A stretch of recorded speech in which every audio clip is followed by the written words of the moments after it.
Long Jean Monnet academic network of transfer of knowledge and organizing discussions that are inclusive and substantial about European Union's future. It is my great pleasure just to introduce you and to remind you, the ones of you that do not speak Romanian, you will need a bit of translation, and we have translation in the entrance, the ones that don't have. The inaugural speech by our President of the Senate and also member of the OpenEUdebate, Professor Iordan Bărbulescu, will be in Romanian in order also to show pride for our language and also the European spirit. And then we will have the director of this Jean Monnet network and the main coordinator of the project, Elena Garcia Guitian from Madrid. And we have, after that, an absolutely great honor to have here the ambassador of France in Romania, Madame Laurence, Auer, who will also discuss and give us a perspective of the still ongoing French presidency of the Council of the European Union. A perspective about the future of Europe and also the connection of civil society, academics and experts that have the great pleasure to be here. And after that we have also another Romanian institution that was very active in the Conference on the Future of Europe, European Institute of Romania, under the coordination of the Ministry of Foreign Affairs, and we have Eliza presenting us the results of the citizen consultations. We need citizens on board, we need diplomats and decision makers, we need professors and researchers, and of course we need you, an open audience to discuss with us for the entire day. Thank you very much for being here, and we hope you enjoy our work. For almost 3 years we did our best to put together our work and to present them to you today. So you have the floor, Professor Bărbulescu, in the name of SNSPA and the host of this event. Thank you.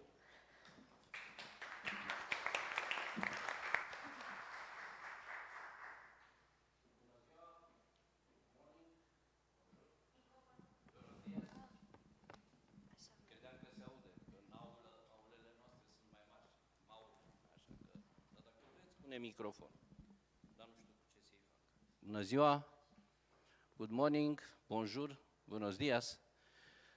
Am ales să vorbesc în limba română, tocmai am elaborat cu profesorul Aldecoa un nou concept, europenism național, ca să nu zicem naționalism, că nu e politically correctly,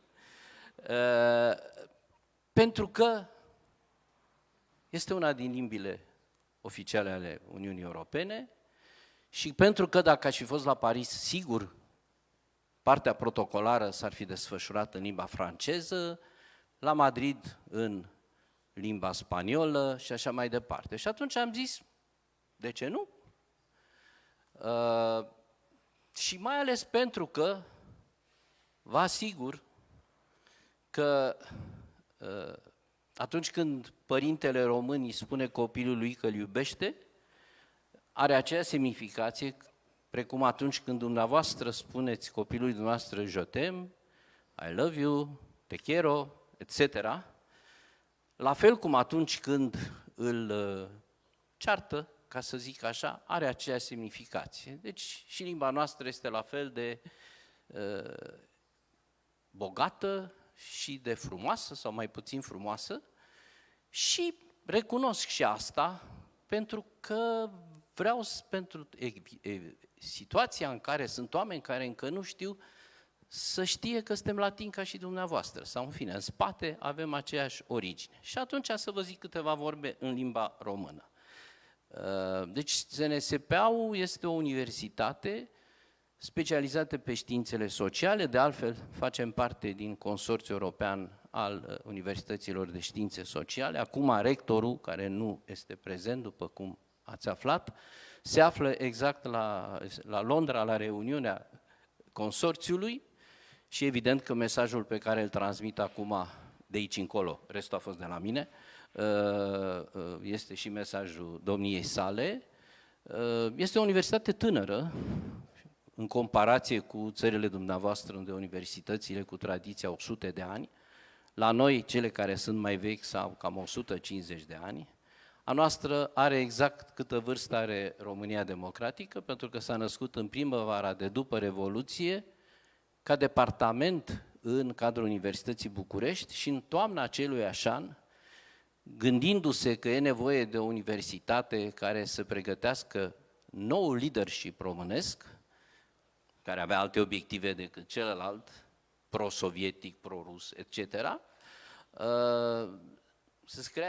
să se pregătească acest nou leadership românesc și s-a desprins din Universitatea București și, vedeți, și denumirea, Școala Națională, l'École Național, care are o legătură cu ENA, evidentement, a avut la bază, plecarea a avut la baza asta, și a devenit o instituție emblematică, deci o universitate publică, o universitate axată pe științele sociale, o universitate care are cele 3 nivele, licență, master, doctorat, și care a livrat în piața muncii foarte mulți din actualii lideri politici, lucrători în ministere. De pildă, la un moment dat, acum vreo 7-8 ani, când era Corlățeanu ministru de externe, a avut el, fiind profesor la Universitatea București, a avut dorința să vadă câți din absolvenții lor sunt în externe și câți din absolvenții noștri. Și 30% din cei din externe trecuseră prin SNSPA într-un fel sau altul.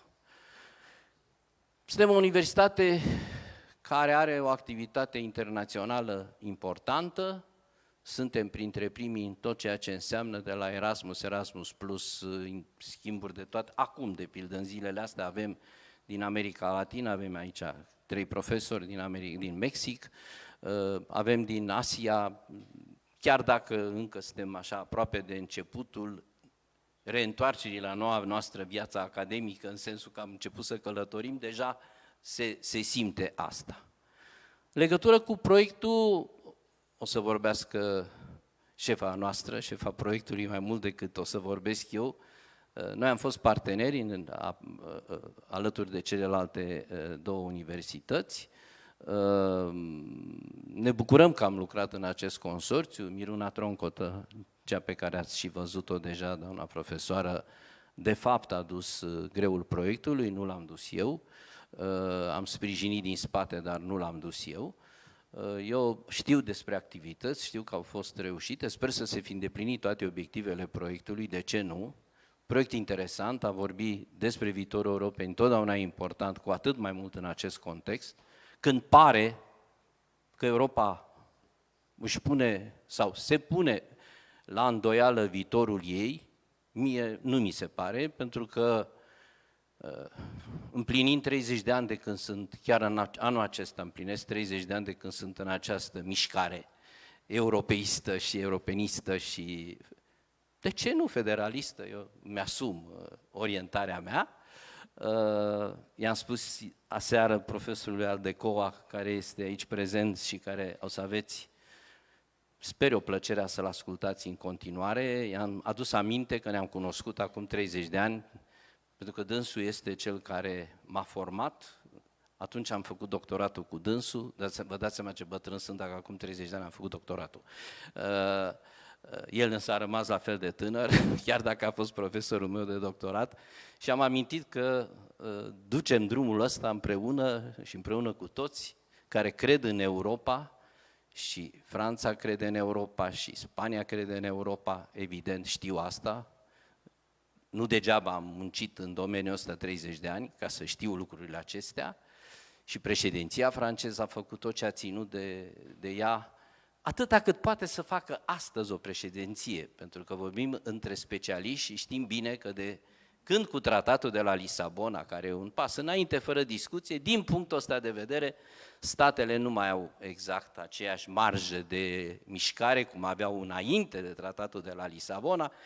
Când avea o președinție, păi tu făceai, apropo de președinția din 2002 a Spaniei, extraordinara președinție, sau altele ale Franței din urmă, sau ale Belgiei, de ce nu, că avem aici colegi de acolo, slavă Domnului, se pricep bine, bine, bine de tot. Și atunci a făcut ce a putut să facă. Spania va fi și anul viitor, în al 2-lea semestru, să sperăm că reușește, ce n-a reușit Franța, Pentru că, vedeți, fiind așa vechi în toată mișcarea asta, eu știu că Europa nu renunță la proiectele ei. Uneori le spun colegilor mai tineri, pentru voi Europa este așa o serie de flash-uri, așa de fotografii, de foto, dar pentru mine, care de atâția ani, e un film. Și filmul, vă știți cum e, mai cu tragedie, mai cu comedie, mai râs, mai plângi, dar la final, de regulă, e happy end, așa, adică cam așa e în general. Ori, văzând filmul ăsta, am văzut lucrurile astea. Ce extinderea a fost ușoară, căderea zidului Berlinului a fost ușoară, aia a fost acolo, ce s-a muncit. Da, am voie să spun de o carte, nu Miruna, că nu suntem la televizor, da. Tocmai am publicat o carte, se numește O istorie politică a reunificării europene, în paranteză, în care încerc să transmit, ca de obicei, studenților experiențele și ce am reușit și o să învăț din viața asta. Apropo de cât de grea a fost extinderea și cât de grea și ce șoc a fost și ce criză a fost. Da, a fost o criză de creștere, până la urmă a ieșit bine lucrurile, or să iasă și de data asta. Cei care mă cunosc, pentru că sunt printre dumneavoastră foști doctoranzi, actuali doctoranzi, știți că speech-urile mele sunt cam de 2 ore, deci vă rog să vă înarmați cu răbdare, vă doresc succes și la a doua intervenție vă promit că o să folosesc altă limbă mai cunoscută dumneavoastră, pentru ca să nu trebuiască să faceți atâtea eforturi să înțelegeți ceea ce v-am spus eu. Încă o dată mulțumesc partenerilor noștri, și numele meu și numele rectorului. La noi există o lege a educației care împarte managementul, ca să zic așa, în 2. E rectorul care e președintele Consiliului de Administrație și președintele care e președintele Senatului, care e partea academică, răspunde de partea academică. Așa că locul meu este aici și în sensul acesta, că nefiind el sunt eu și pentru că sunt pe partea academică. Însă chiar dacă legea zice așa, eu vă asigur că la noi rectorul rămâne rector, adică să nu vă imaginați că împărțirea asta înseamnă că suntem în 2 tabere. Nu suntem în 2 tabere, suntem în aceeași tabără a universității. Da, încă o dată și din partea lui, mulțumiri partenerilor, îi pare foarte rău că s-a întâmplat această coincidență, mai ales că el este un fan al internaționalizării, dovadă că e și plecat tot pe internaționalizare. Sperăm să repetăm această experiență cu dumneavoastră, universități prestigioase. Vă mulțumim, doamna ambasadoare, pentru că ați venit, vă urmărim cu atenție, ați făcut lucruri minunate aici și pentru noi și pentru țara noastră, cum este firesc. Și eu, ca fost diplomat, bine, un fel de a spune că știți că foștii diplomați tot asta rămân și când trec din diplomație, când se întorc din diplomație în învățământ, știu ce eforturi faceți, înțeleg ce eforturi faceți și vă mulțumim și pentru că sunteți aici. Doamna profesoară, mulțumim pentru tot sprijinul. Noi ne cunoaștem, lucrăm împreună.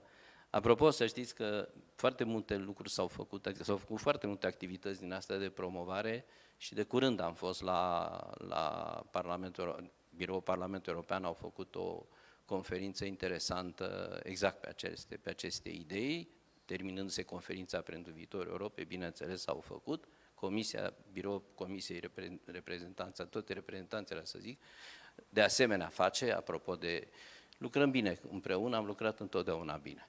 Și dumneavoastră, bineînțeles, cu atât mai mult dumneavoastră și vă dorim o zi plină de idei, că despre asta suntem aici. Încă o dată, mulțumesc!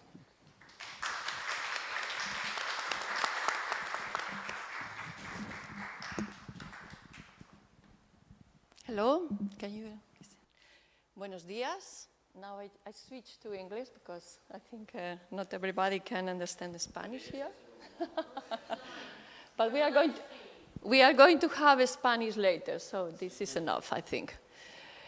Thank you for being here in this event. Thank you for cooperating because I'm here just as a coordinator of a great group of, I can say young scholars, excellent scholars that have created this project But also, I would like to mention some students that have been cooperating with us from the beginning and that are necessary to create a project like this. As I say, our goal from the beginning was to push for more cooperation between the scholars, to put together all the connections, the contact, the people we know that are interested in the European affairs, and to try to create some common works, links between universities. And I'm not going to go in detail about this because after we are going to present you all the activities and the things that we have been able to develop during these 3 years. But I would like really to mention, as I say, I'm just the coordinator of this group of scholars that belongs, Ramona Coman from the ULB, the University Libre de Brussels. We have also Luciano Morganti that unfortunately cannot join us for family problems from the Brugge University in Brussels also. And of course, Professor Bărbulescu and Miruna Troncota that are from the SNSPA that has been presented before. So I don't want to go in details. We also cooperate with some Spanish colleagues. They are called Agenda Pública. That her focus has been during from the start of the crisis in Spain, a group of scholars were concerned about how to transfer the knowledge, the academic knowledge, to the society, to make an effort to communicate better and to offer the information, the knowledge that we gather in our research to a broader public. So this is the idea that we had in mind when we applied for this Jean Monnet network. I will say, in some cases, our obsession is really to try to offer to society also and to contact with different sectors, NGOs, politicians, technicians, to try to create these spaces for debate, spaces of communication, and with a broader public, but knowing that it's very difficult always to really just transfer this information directly to a public that is used to other ways of communicating. That's why we also have these connections with journalists, and we insist on really contributing to a well-functioning of what is a very abstract concept of these public spheres that are so needed within our countries, but also in the context of Europe. So our very, very small contribution, the small contribution of this project is to try to improve and to continue working on this public sphere so needed in these times. When we started the project, we didn't have the war, we didn't have the COVID. It was, you know, the crisis and these consequences of the economic crisis for many countries, what was, I would say, like the engine for trying to develop a project like this. But during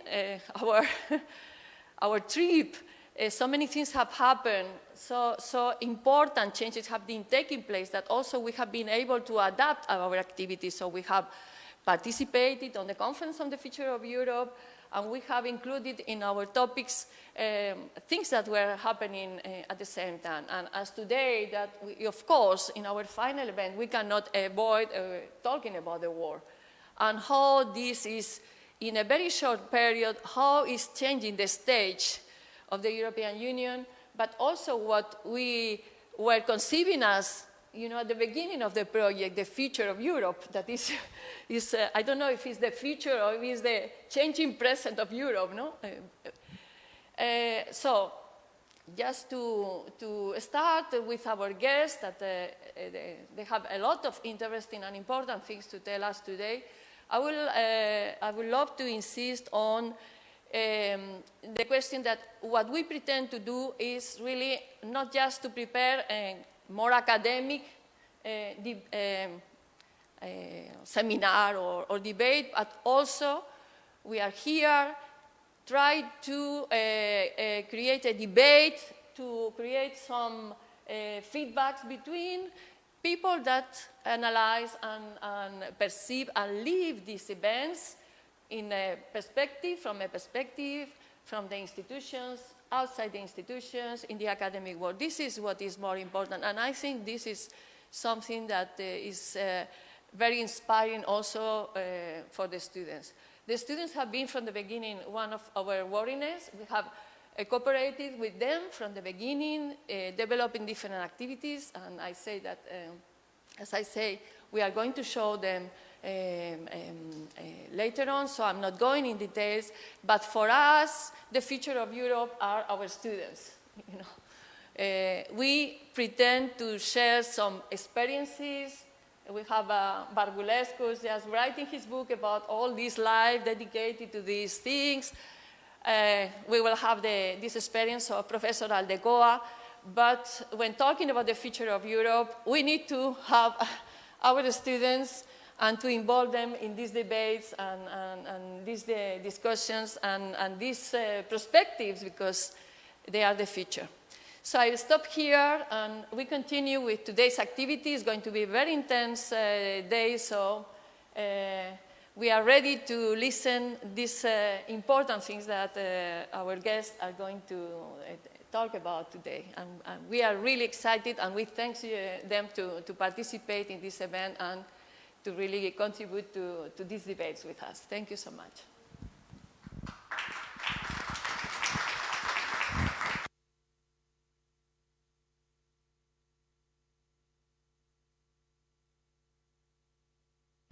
Mr. President of Senate, dear coordinator of the Jean Monnet Network, dear Professor Elena Garcia Guitian, thank you so much for inviting me, and thanks in particular to the person who had the idea that I would be able 2 days before the end of the French presidency to come to you and to be able to participate to this very important debate. So thank you to Miruna Putnaru and to the Institute of European Studies. Of course, during the course of the Conference of the Future of Europe, France was a key player, and we insisted very much from the start until to the end, which finished in Strasbourg 9th of May, that in every country, would that be presidency or not, would have at their own levels such a debate. And of course, again, the war started on 24th of February, stopped this capacity we had to think of anything else than the consequence of the war, the humanitarian, but as well our futures, our values. And that's also why I'm here, because I feel that we should not be intimidated by what is happening. We should continue the building up of a society which is European, we build with values that we have decided ourselves. The Conference of Future of Europe has been an extraordinary endeavor. It started, as you know, 1 year ago, and it's finished in Strasbourg. And it was in the idea of President Macron since the Sorbonne speech. It was a big speech, not speaking only about this process, but also that's where the President suggested that we could have European consortiums, European universities, that we could have defense at the European level.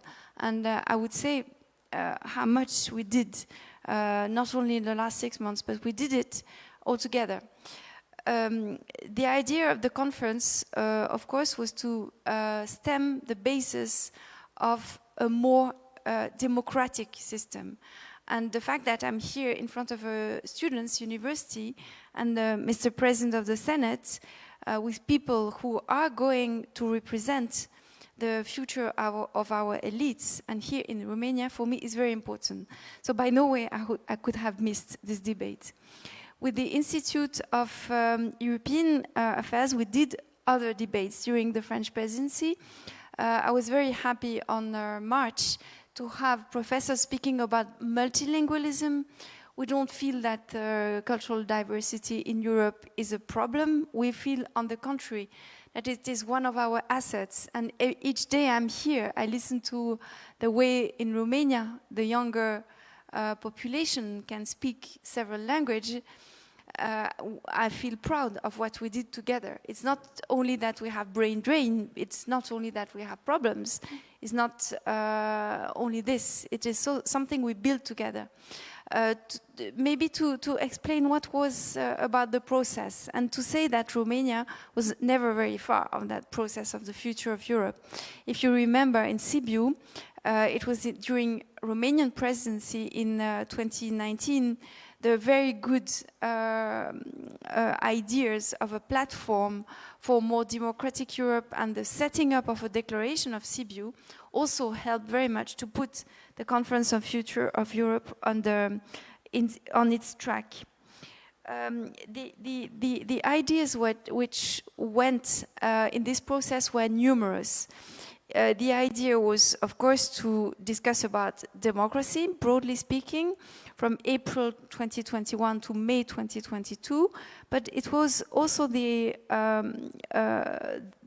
after 1 year, a result of 5 million people online, Europeans participating, because we had this disruptive process of COVID that Professor mentioned as well. But so this is the shape of what we will do probably in the future as well, to compare the 5 million online Europeans who participated to it, but as well 700,000 in-person participants. By the way, it was complicated within institutions. Everybody knows that. The Council, the Parliament, the European Commission, it was always complicated, because at the end of the day, we didn't have a single agenda. The 300 concrete measures and on the 9 topics, and I will elaborate a little bit of it, of course didn't produce consensus. And maybe also to tell you about France. Usually when France handles with the European Union, we are very institutional. Immediately the colleagues say, okay, we could change the treaty. And it was, I was very proud to see, being in European affairs for something like 30 years, I was very proud to see that we prevented that difficulty, arriving with a pre-cooked agenda. As president, say, hey, we are France. You know, we did, Jean Monnet did it, but we are going to do it again, because this proved to be a failure. And we wanted to be on the other side of the methodology, to listen to others. And especially in this frame with the university and students and specialists, you understand what I mean. The different topics about changing a treaty proved in the last 15 years very complicated, but it was also because what we had to handle, what we had to discuss, what we had to challenge, by the way, was not so simple. It's not by changing unanimity by a qualified majority on fiscal affairs that we will change climate change. Everybody knows. It's such a more complicated agenda. So not to go on the side of pessimism, I will explain the 9 topics and a little bit of the source, you know, what we achieved and where we stand today. Climate change, of course, this was the big agenda. Yesterday, again, the last council of the French presidency was about climate change. It was about, can we still have this objective of finishing fossil fuel cars in 2035, which is an objective that we had put in December 2020 in an agenda which was called Fit for 55.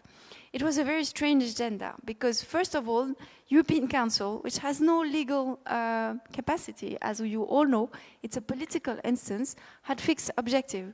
We are going to be the best. We are going to be the decarbonated continent and take all the steps to keep it.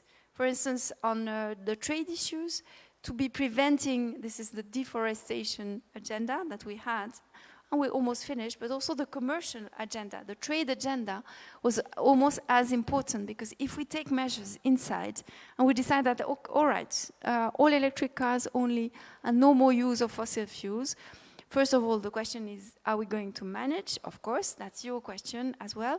probably. But the second point was, how can we do? Because if we import cars from another continent, we don't have the tools to be able to stop the imports of produce which are not on the same standards. So what about having very high standards if we don't manage to have, for instance, what we have decided under OECD in May, about having the capacity to decide that we will tax the world platforms. If we don't manage inside, we don't manage outside.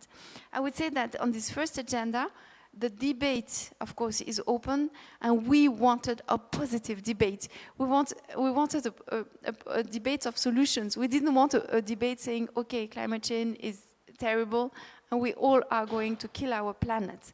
On the 130 agreements that we had under French presidency, I would say that 50 were about the war, Ukraine.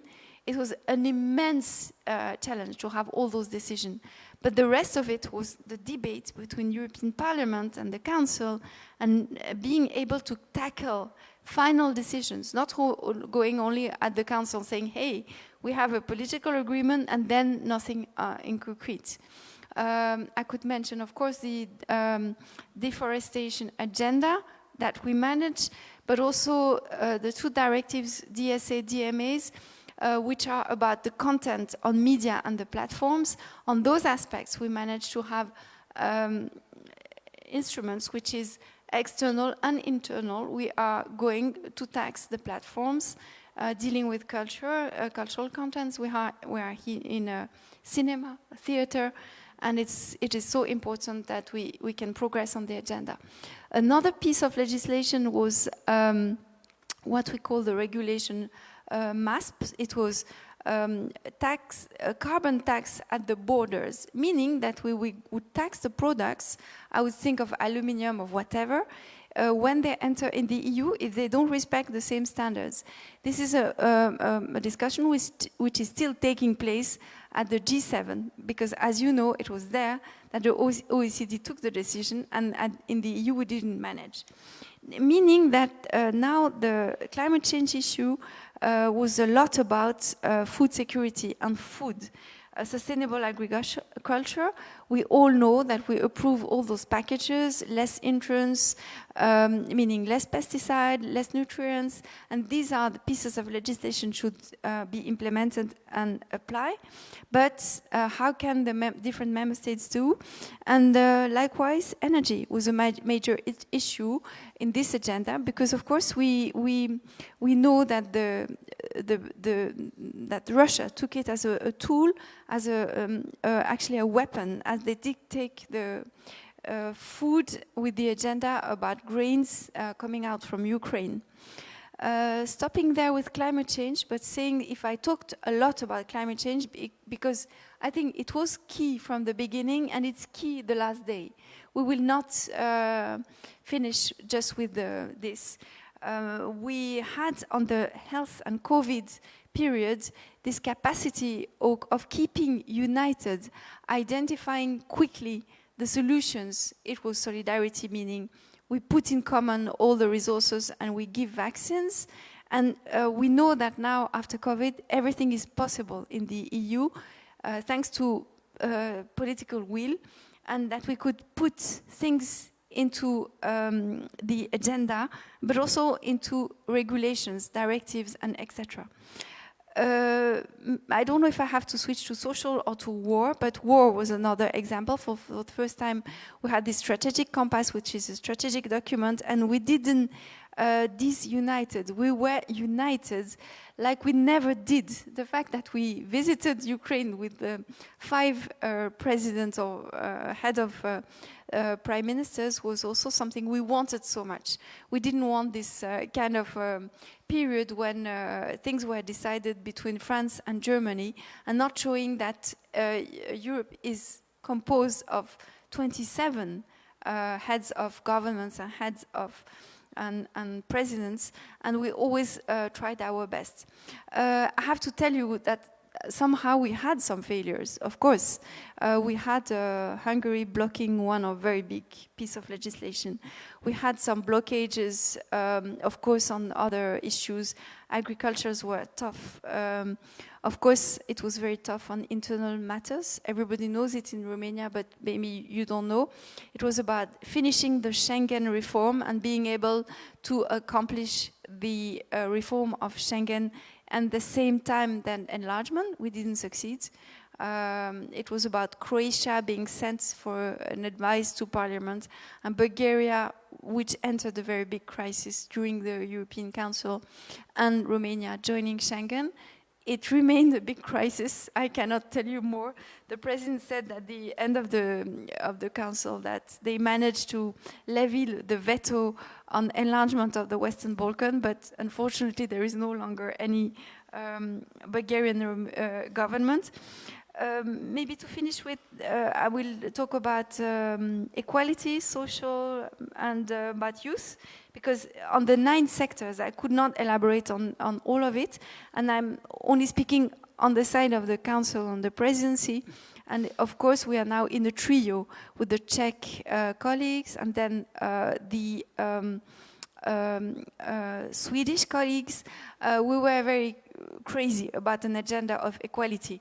And this may be a small thing, but the directive which is called Women on Board was we are very proud of it. I mean, yesterday when we did the press conference about what we managed to achieve, it was a 10 years discussion about women on board, getting equality on industries and having equality on these very emblematic things of big, large companies in Europe, and we managed to have this piece of legislation being approved totally with Parliament, etc. So to finish with, democracy and youth, what do we offer to the next generation? And I appreciate very much what you said about it is complicated for the citizens, because what they read in the newspapers is about war, first of all, but it's also about what is European democracy? Those people in Brussels, who are they? Especially in socialists or in this part of Europe, there has been this idea, and I'm happy that the President of Senate mentioned it, that maybe you are not listened as you should, you know, since the invasion of Crimea. Romania said it clearly that Russia was a threat and that the Black Sea was a big, big, big problem, and we see it today. But of course, as France, we took it on board.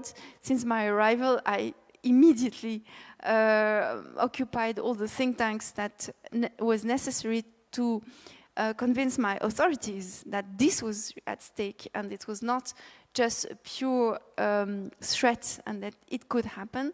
And of course, that was part also of the democratic functioning in the EU, that we should listen to Poland, Hungary, Baltic states, and as well as Romania, because it's not only France and Germany who build the agenda, it's also what's happening in the border. Of course, reality since 24th of February is tough, and I'm more with the soldiers than with the students, and I regret it deeply. But also, it's part of the game. We are now having the NATO summit, and it was very, very, very crucial that we would manage to deter, say to the Russians, who are just in front of our Ukrainian ally and friend, that we will not let our territory being threatened.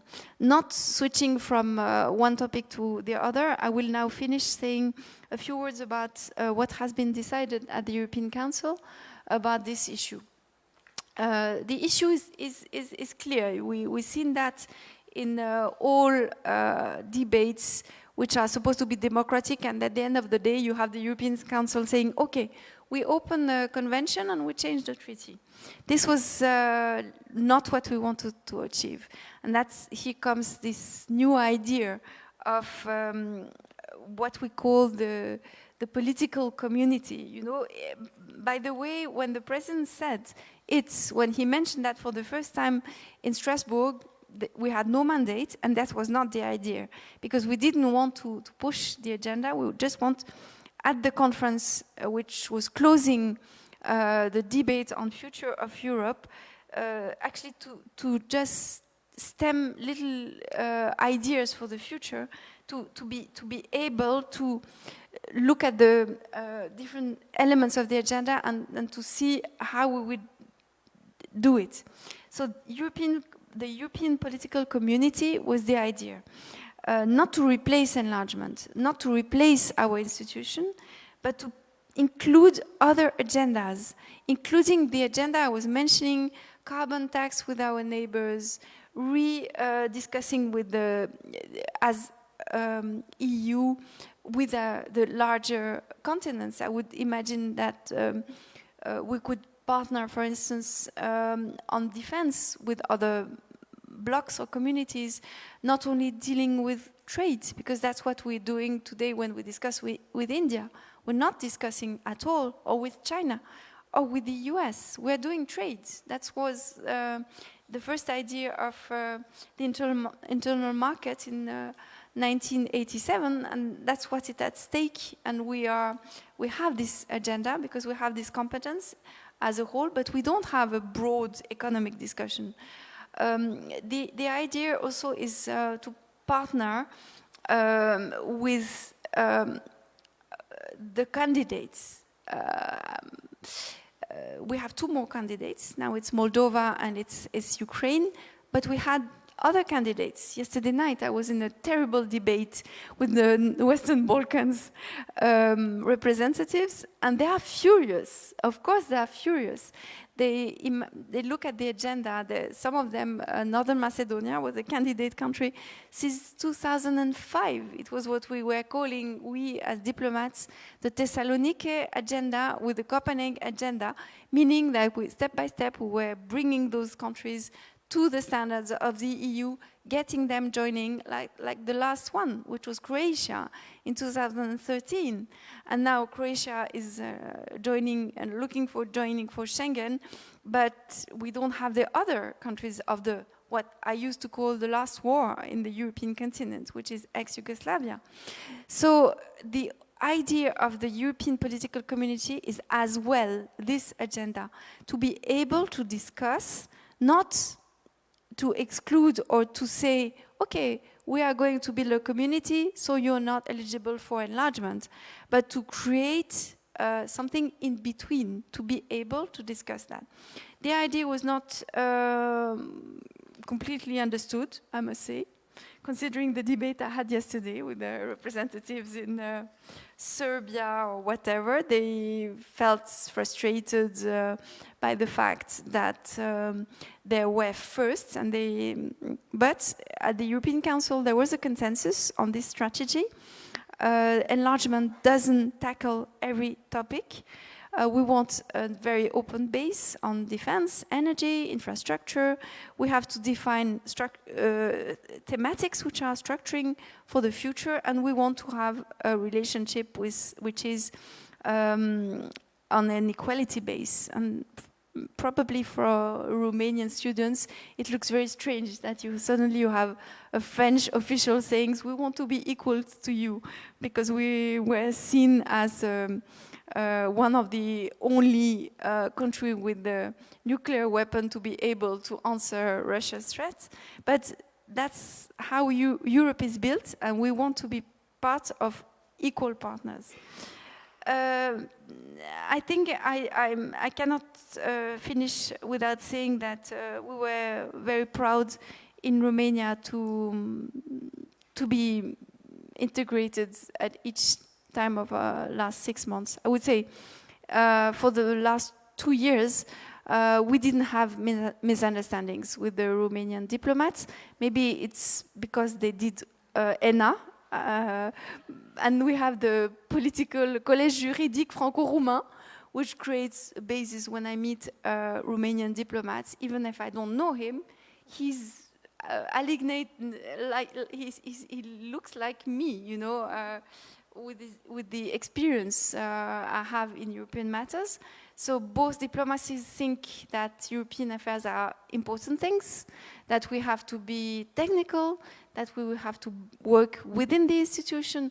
And so I hope very much that I can continue to advocate and to be of any help with my experience in Romania on that perspective, because it has been really a true, it's stupid to say friendship, and we tend to be both countries very latent, you know, very emotional when we draw the lessons of what we've been doing together. But it is quite amazing. We had a lot of differences. When I arrived, the president was considered as the person who said NATO is dead. C'est la mort cérébrale de l'OTAN. And it was very shocking for eastern part of Europe. And at the end of the day, it's the country who engaged with the 1,000 soldiers. We were supposed to be a little bit Franco-German oriented and not democratic. And I hope that with this conference on the future of Europe, that we learned as French officials and French that we are not alone, we cannot be alone, and we want to build with the others. So thank you very much for having invited me.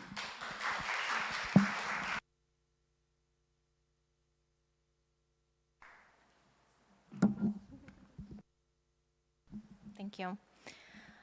Good morning, everyone. I'm guessing the reason for which we have these blinding lights is not to see your eyes scrutinizing us.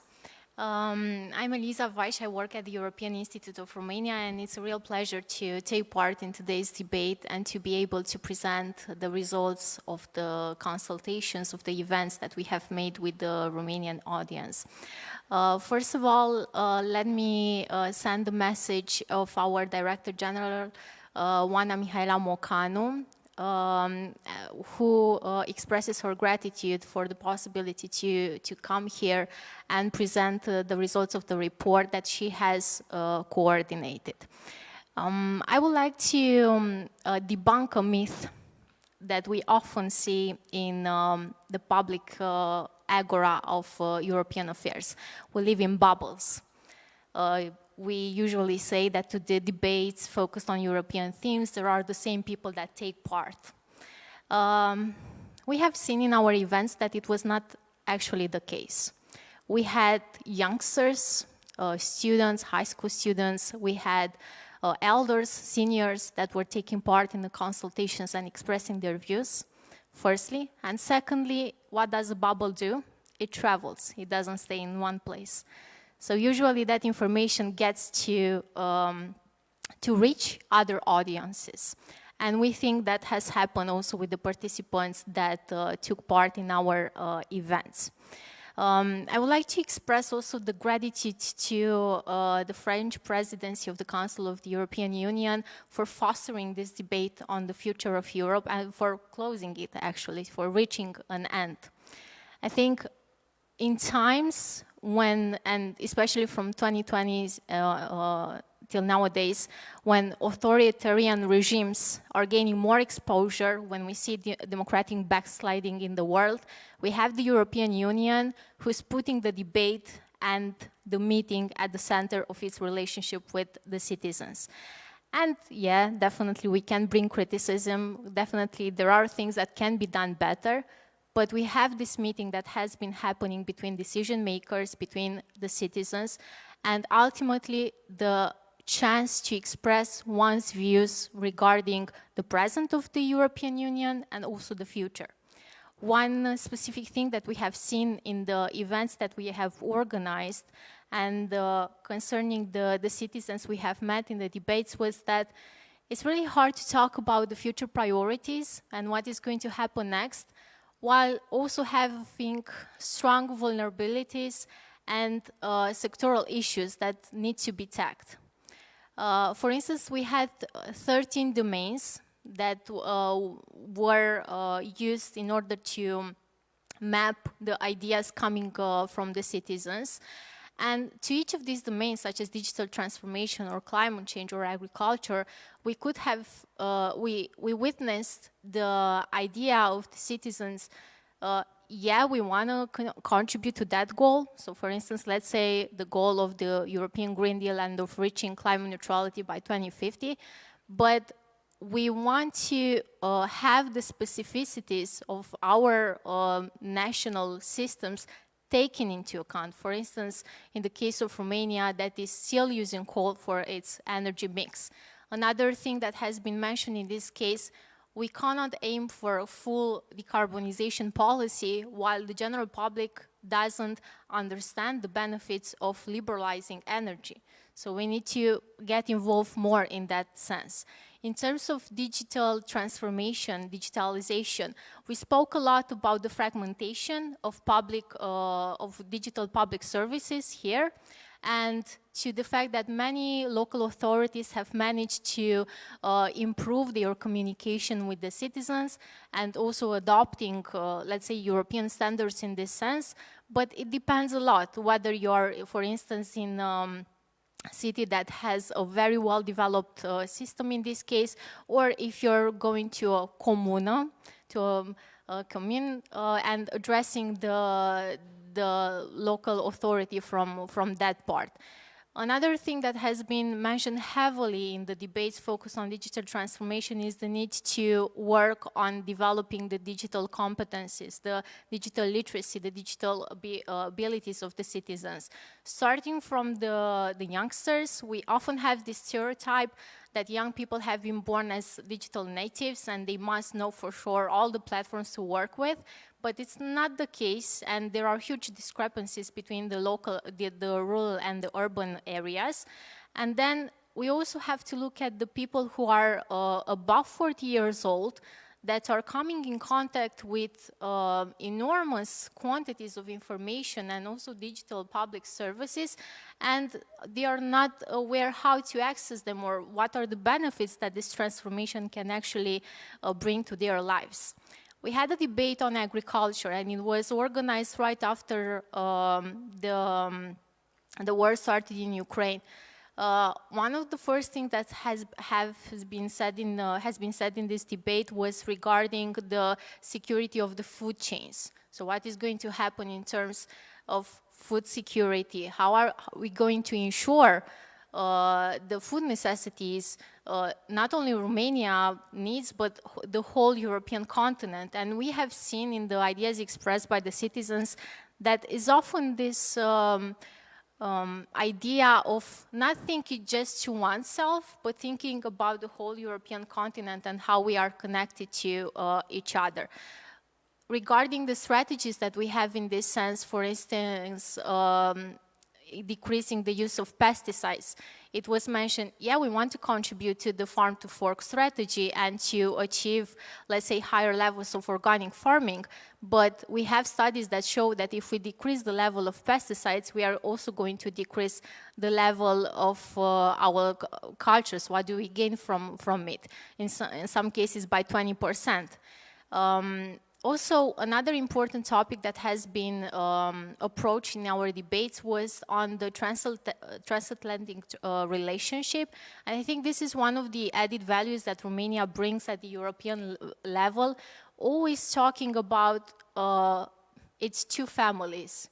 So we have the European family, where we are part of the economic, of the social, of the political framework, but we also have the transatlantic family that Romanian citizens feel very close to, and they are in favor of even a closer relationship between the United States and the European Union, given what they have witnessed in the years before 2020. We talked about education, and again, the issue of discrepancies between the rural and urban areas, and also the need to invest in the training of teachers, especially given that with the pandemic, the teachers were forced to use platforms and to adapt just by night to online teaching without having previous training in this. So I think this is one of the most pressing issues that came out from the opinions expressed by the Romanian citizens, is that yeah, teachers are willing to digitalize their work to provide a higher quality in the teaching, but they also need further support in this sense. We also spoke, not in a specific event, but this theme was, let's say, multi-sectoral approach in various events about democracy, about increasing the trust of the citizens in the decision makers. And one of the ideas that came out from the citizens was that of having responsible political leadership and having more transparency. And it was very nice to see that in the assessment that has been done by the European Commission and was recently published, there's also going to be some changes in this sense, in that we are going to see citizens panels happening from this autumn, and also the possibility for citizens to actually assist to the trio, for instance, decision-making process at the European level.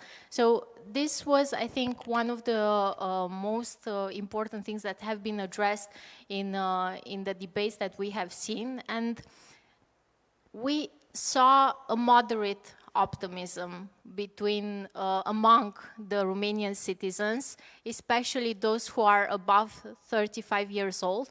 But we have seen a very high optimism among young people. And they have huge expectations regarding the European Union, expectations that we have seen the European Union is working thoroughly in order to address them. Lastly, I would like just to say that the report has been published both in Romanian and in English, and it's available on our website, on the European Institute of Romania's website. And we think that this exercise that has been actually, let's say, a follow-up to the next level of the citizens' consultations that started back in 2017-2018, has actually give the voice to the Romanian citizens and to the whole European citizens to express their views. And usually we use this expression to beat with the same heart at the same time.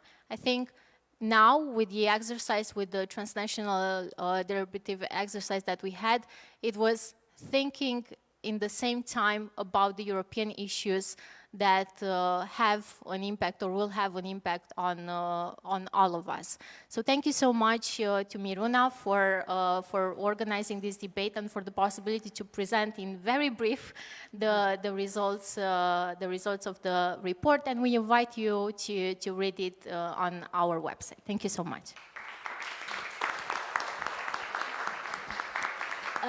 Thank you very much also to our speakers.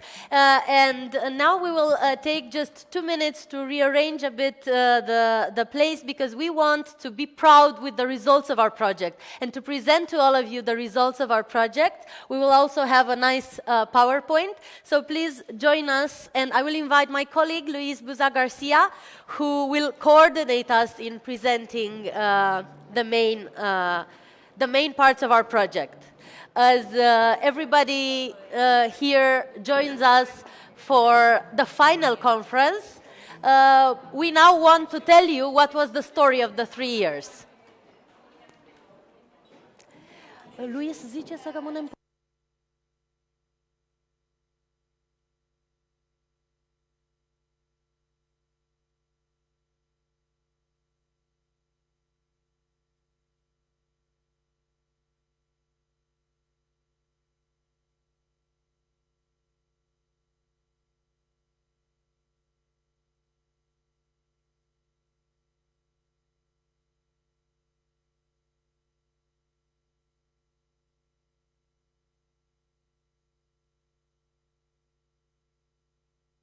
Everyone, do you hear me well? Bună ziua, good morning, buenos días a todos.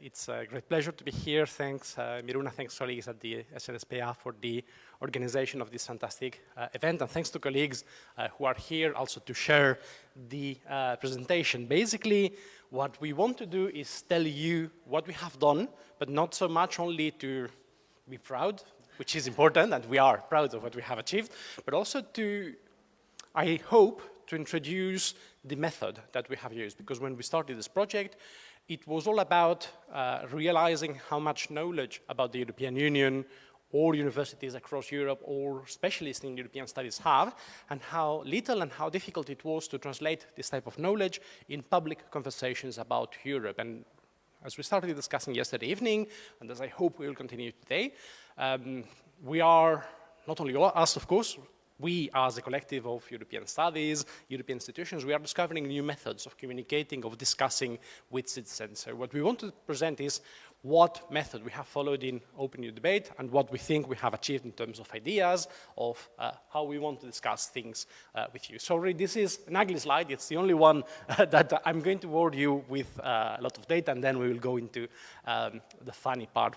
We did 3 networking workshops, one in each of the cities of the project, Madrid, Brussels, and we had planned one in Bucharest for the unlucky date of 28 April 2020. So our second networking workshop had to be made virtual. I'm going to say more about that later on. That was, these events multiplied by more than 3 our expectations. We expected 90 participants. We have had 360, and not to mention the indirect participants, thanks to the podcast and other things we have done.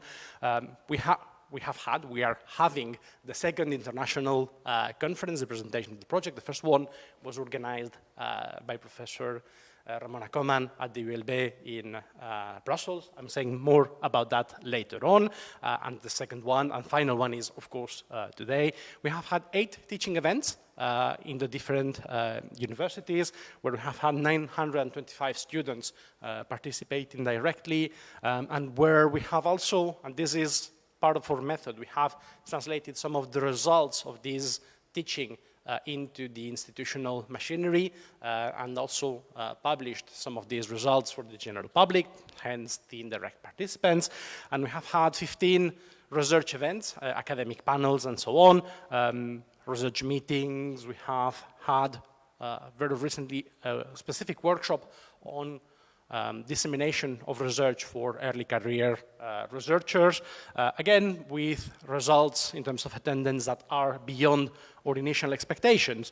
So this is how much we have done. This is also the qualitative analysis of our speakers, which I think is relevant because, of course, as in any academic project, there's a majority of academics in the project, but I think we have achieved one important thing, which is not only speak to senior academics, as sometimes we do, we have achieved an involvement of early career researcher. Almost for every senior academic we invited, we have invited one junior academic, one PhD student, but also if you add all the other categories, we have been able to establish a dialogue with the different communities of knowledge of European affairs. So for instance, we had 6 members of the European Parliament and 6 members of national parliaments, Belgian, Spanish ones.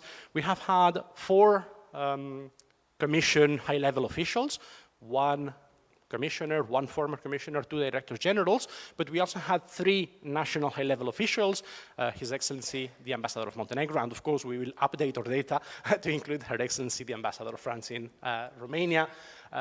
We have had MEPs, you see them in the meeting we had in Brussels, and we even organized a debate with candidates to the European election. Unfortunately, we had to cancel it for reasons I'm not going to develop, but my point is that what we have tried to do, and this is what I'm going to focus on now, is to make sure that the students, that the participants in all our events saw the connection between knowledge of European affairs and public debates, that the things that we teach in class are directly connected to ongoing events and ongoing political decisions, but more importantly, that there are ways to make your voice heard in public debates, that the things that concern academics, that the things that concern students are the same thing that concerns politicians, that concerns civil society activists. I'm not going to say it's easy to have these voices heard, but that there are methods where you can establish a dialogue and, as the ambassador just said, change a bit of the usual or traditional way of doing politics and get people to listen to this knowledge that we are producing. Now, I'm not going to summarize the entire project for you, but I just want to give you a very quick narrative of how the project has evolved. We launched the project officially in Brussels on 20th March 2019. It feels like a different decade, so hopefully not many masks, but I'm still seeing a few masks in the public, of course. Back then, we didn't need any of these masks. It was a very successful event. Thanks again, Ramona Coman from the ULB in Brussels for organizing it. It was at the Faculty of Architecture, and one of the funny things in this project is that almost always we have succeeded to get out of our usual offices and go in places, well, not always as nice as here, but in places in the city center to establish a dialogue. And we had very different speakers, a high-level speech, for instance, by Lance Bennett back then, but also discussions with students, policy proposals, and we also had a poll by people to tell us what's the Europe they want, what's the kind of Europe we need. Second thing I want to introduce, and to continue from that before I move on into other things, is the teaching events. Now, why is teaching important for us? Well, because I think it's important for any Jean Monnet activity, but because, as I said, this is part of our method. What we have tried is to make sure that we start everything we do with colleagues, with ambassadors, with civil society, with whoever it is, from the knowledge and the discussion with our students. Basically, what we want our students to see is that by following a certain method, in this case, for instance, the deliberative fora, they can establish key priorities, prepare proposals, and filter those towards European institutions. And this is how we have started. This is a method that we have maintained during the entire project, and that we have, I may dare to say, in a certain way, improved as we went, right? Because what we tried was precisely to make sure that the debates that we're having in the different universities were connected. And I think, I'm not going to say the pandemic had any advantages, but it made us discover better how to use the technology, so we could finally this year have a joint event where students from Brussels, Bucharest, and Madrid deliberated together and made a proposal for the Conference on the Future of Europe. As you see in the central image, this is what we sent. We sent 2 reports to the Conference on the Future of Europe, telling the conference what the students from our 3 universities want to discuss. Whether this is effective or not, I leave it for the discussion and for the next colleagues in the afternoon and the evening. We had another event that was only 1 month before we were locked in Brussels in February 2020, in this case at the FEUB in Brussels, where we continued from the previous method, but here we were not thinking yet about the Conference on the Future of Europe. We're thinking of the follow-up of the European elections. We are going to discuss later this afternoon what are the policy priorities of the EU. This is what we did back then. We asked the students to work on, after the elections, what do you expect in terms of sustainability, enlargement, all the different things that the European Union has to do, and I'm not going to repeat what the ambassador and Eliza have mentioned, and try to make sure that our students had a chance to discuss it with experts. You see some of our guest experts in the picture, and to have students write policy briefs that you will see later on, or that you can see in our website, on precisely these topics. One of the methods we have used is what we call networking workshops, where basically we try to have a different format than the usual academic conference where everything is rushed and everyone presents a paper. These networking workshops have really worked on the basis of exchanges between people from different social, political and professional universities, these different constituencies of knowledge of European affairs, academics, civil society, politicians, and so on, to meet together and produce this joint knowledge. For instance, the first one was called Social, that was before the European elections in Madrid, January 2019. Social Science Meets Political Debates in the European Election Campaign.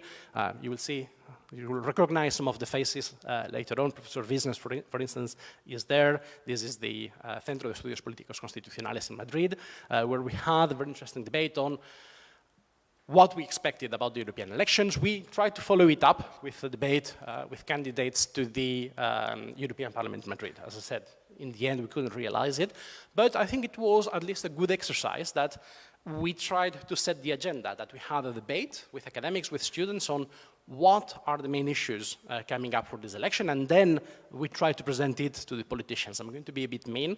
Maybe in the end some of the candidates didn't want to discuss the things that the students had proposed for them, but this is as much a criticism to some politicians as a limitation of our method. So this is not only about us boasting of our method, but also showing there are some limits. Now, of course, the pandemic struck. That was a pity for the entire team, for SNSPA, for Miruna, for everyone. But this was also a chance to experiment with new methods. We turned what would have been a networking workshop here in Bucharest into a series of virtual meetings with the speakers that we wanted to have. So we had first the virtual event on 28 April. Again, you will recognize some faces. We had a series of 10 podcasts on trying to anticipate what kind of Europe is going to come after this coronavirus. And there we had, again, a great diversity of people speaking for us, people from trade unions, from civil society, from different parliaments, from different think tanks, sharing their knowledge. And we ended with a lecture by Director General P. Arenkilde Hansen, again, organized by the Institute of European Studies in Brussels, where we could filter all this together. And finally, more recently, only 3 months ago, we were in Brussels. Again, you can see the pandemic with some colleagues and some students wearing masks. It was a hybrid event where students and colleagues came together in Brussels, but also some speakers were at home, where we had both institutional and academic speakers presenting what we did. And we had a very interesting meeting with the ambassador of Montenegro in Brussels. So, we have also done some academic work. I think the great contribution, we have worked together in this common book, just published in coordination and thanks with Baitaru Hapala and Álvaro Leart in Palgrave Macmillan, where we try and make sense of different things that we are going to tell you in a second. But we have also published things with students, policy briefs. We have already published 7. We still have 4 more in the pipeline, and of course, we hope to keep that open in the future if you want to keep publishing with us. We have published 26 blog posts in our own website, but we have also published with some of the outlets that Elena mentioned before, Agenda Pública, also the London School of Economics blog, and for instance, the ULB blog. So we have invited our colleagues to disseminate the research in these different outlets. We have organized, as I said before, 15 panels in different conferences that gathered a big part of researchers. Now, I'm going to invite all the colleagues from the project, Professor Coleman, Professor Garcia Guitian, Professor Budnaru, Professor Kaupi, Professor Hapala, and Professor Wisner, if you want, I'm seeing you in the back. Do you want to come down to say a thing about the politicization of the European Union? These are the things that we have covered, and have asked my colleagues the daring proposal to say in 3 minutes or less, to share an idea with you that we started discussing in this project and that in some way has taken off since, and that we are discussing. And I suggest that we start with the debate on the future of Europe and citizen participation. Elena, do you want to say a word about that? Yes, this is one of the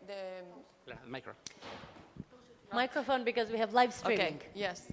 This is one of the important activities of the project.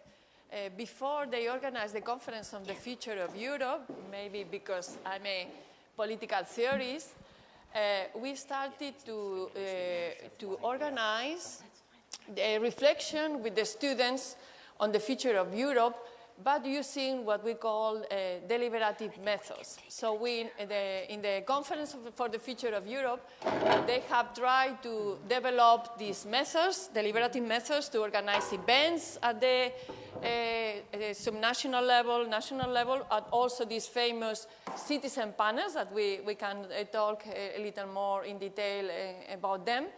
But we started to use them, we have to say, we started to use them before they were introduced in the Conference for the Future of Europe.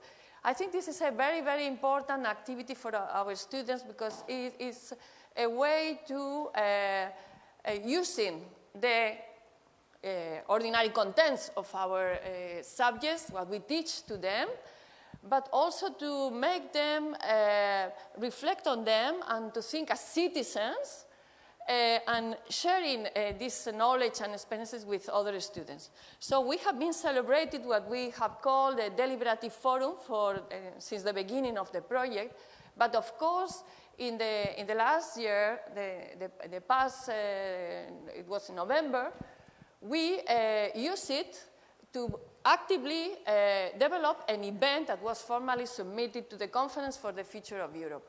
So developing these deliberative tools, we managed we first started within the Universidad Autonoma of Madrid because we cooperate with the whole university and also the regional government of Madrid that was trying to promote these events, just to try to generate this communicative process that is so important about the European Union. But so we started with the Spanish students from our university with this deliberative event, and they were really working, following these methods, making proposals. So using the knowledge they already have. They were students of politics, of law, of international studies, and using them to think about specific proposals. So we joined the Miruna students and Ramona Coman students in Brussels. Each of them, they made the same activity within their own courses. And finally, we have this common event.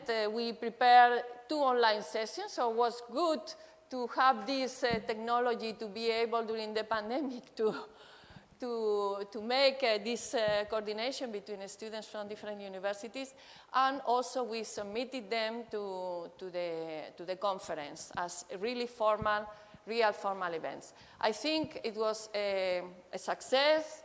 The students were really happy about the experience, and we managed to do this activity as a civic activity, but at the same time it was, something that it was involved in a development of normal teaching in the university.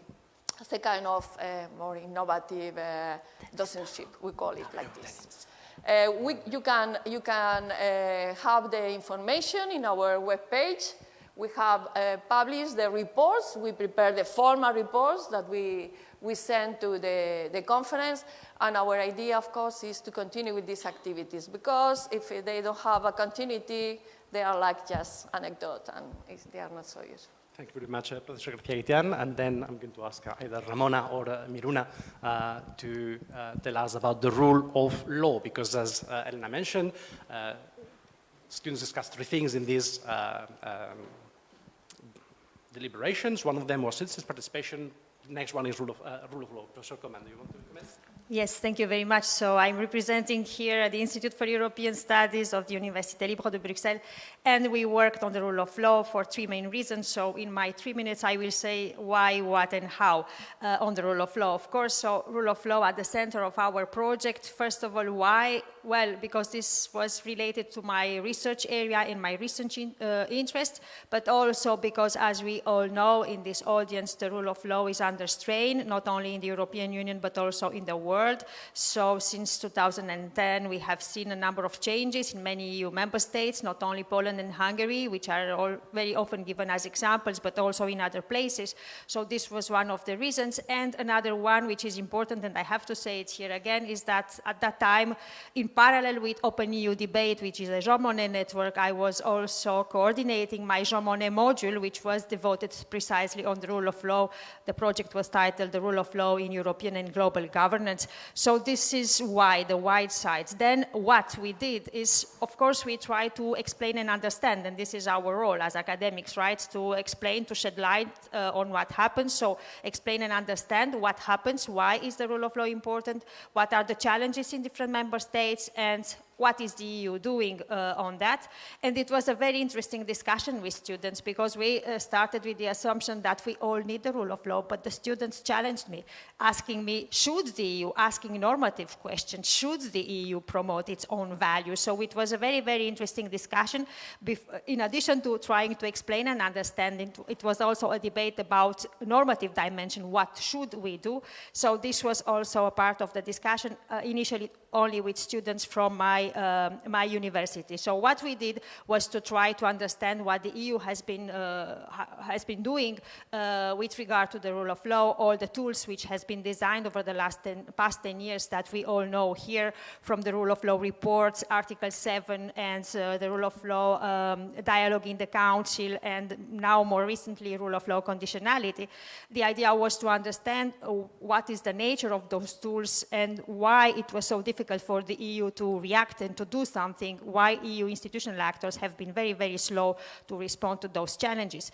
So this is about what and then how we did it. Well, it was a very nice experience, and as academics we have to be very creative in our research activity, but it's also important to be very creative when we are teaching, and this is where I really enjoyed this experience, because with this project we were able to bring together students from Bucharest, from Brussels. Our students are already very international, and also from Madrid. And this is where I think the project was a nice opportunity for us to have fresh ideas, to be challenged on what we know or what we think we know, but we need also to clarify it for our research work. So how we did it, it was to bring our students together, to discuss, to talk, to elaborate on ideas for the future of Europe, and not only for the future of Europe, but what is important, what has to be done, or what are our solutions. So we did that. I will talk maybe later about the fact that with students from all universities, we try to propose recommendations for the Conference on the Future of Europe. And if I remember correctly, we invited also Didier Reynders, who was in charge, and he is still commissioner, and in charge with the drafting of the Rule of Law annual report. And I think we had the honor and the pleasure to have Didier Reynders presenting the first annual report on the rule of law, and it was an opportunity for us, of course, to say that the Commission is doing an important work in producing this report, which is addressed and focused on the situation in all EU member states. But I also remember that we challenged the Commissioner to say that maybe this is too soft, and that the content of the report was not really depicting the gravity of the situation in some member states. So it was also to engage, an attempt to engage in a more critical dialogue with also EU institutional actors, and we were proud, I think, that our students were prepared, well prepared to do this job. I don't know if and last but not least, we are academics, so maybe a word on research. This was a volume coordinated by Taru Harpala and Alvaro Oleart. So we covered this rule of law topic in one of the chapters of the book. So our aim was to see how the issues related to the rule of law were discussed in the context of the European elections 2019. So the focus was to see if this is a topic of debate 2 months prior to the European elections, and the findings are presented in the book. And I will give now the floor to Miruna. Yeah.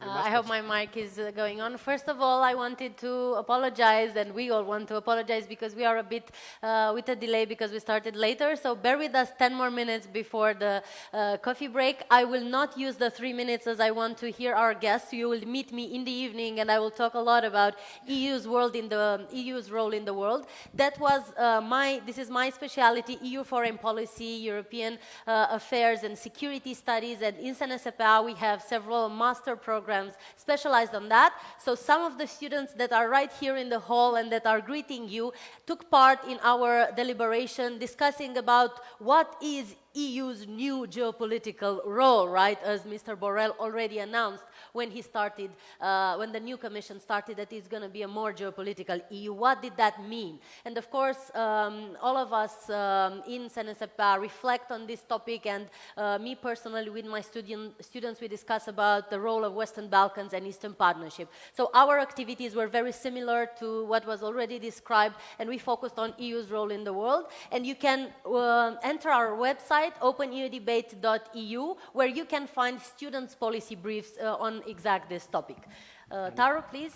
And you can also, I will say a word about sustainability before giving the floor to Taru and Nilo and Claudia, but you can also find blog posts by Miruna and Dragos and Professor Bărbulescu. So not students, of course, but also SNSPA colleagues wrote for us. Very quickly, on the policy priorities, I'm not going to list all of them. I just wanted to highlight one thing we did about sustainability, on which I'm not an expert in any sense, but which I think is a good example of how the method worked, because this was about local sustainability policies, green ways of movement, of waste treatment in the city of Madrid. And these are all policies that are promoted in one way or another by the European Union. And so what we did is have local councillors of the Madrid City Council to discuss how to make the city greener, to make local policies more sustainable. And then we asked the students and colleagues to translate that into policy briefs and blogs, into how the EU needs also to pay more attention to what cities are doing, because this is where some of the EU policies are rooted. Now, why I do mention that? Because precisely what we did then in terms of research, and this is also how we connected teaching to research, is with my colleague Jorge Tuñón, who unfortunately couldn't either be with us today, but in our chapter we tried to look, not in the chapter in the book, but in a paper that is under review in one of these 7 more papers in the pipeline for a special issue that we're working on. What we highlight is that actually the last European elections were different, and with that I think I'm introducing what Professor Wiesner may want to say. They were different in the sense that there was a very substantive debate on policies. For instance, in Twitter, there was a very active campaign by online activists to put forward the climate crisis, the climate emergency as a frame for the European elections, a frame that contributed to mobilize European citizens. So I think that this is one of the things where the method worked. We achieved this connection between local and European policies. For translation, if it's okay, possible. thank you. I'm stopping anyway, but if I can ask colleagues not to do what I did, which is not to speak so fast, because we have translation, sorry, for the colleagues in the translation booth. And we are going to have 3 short last interventions on politicization of the EU. Professor Wiesner, do you want to start with what do we mean by politicization in the context of this book? Okay, I know I'm one of the last speakers between you and the coffee break, so I try to be brief, which is not easy. I think what is the contribution of this project to the understanding of politicization in the European Union is that politicization in the EU is seen to consist of debate. It's political contestation and it's political debate on the European Union, which is, I think, in the contrary or slightly at odds with a definition that would see politicization of the EU only in party political terms. So I think it's a claim of this project that politicization can be a very positive thing, it can democratize the EU, because democracy is when people are having political debates, which clearly opens a more broad view on what politicization of the EU means than just to say, okay, politicization of the EU if Nigel Farage makes a campaign and Brexit follows. And I think in that sense, I probably would say we all agree that we would need more politicization of the European Union. We would want something like bottom-up politicization. We want students discussing the EU. We want citizens discussing the EU. We want NGOs discussing the EU. This is also how I read that book that I contributed to and that was edited by Taru and Alvaro. I leave it here.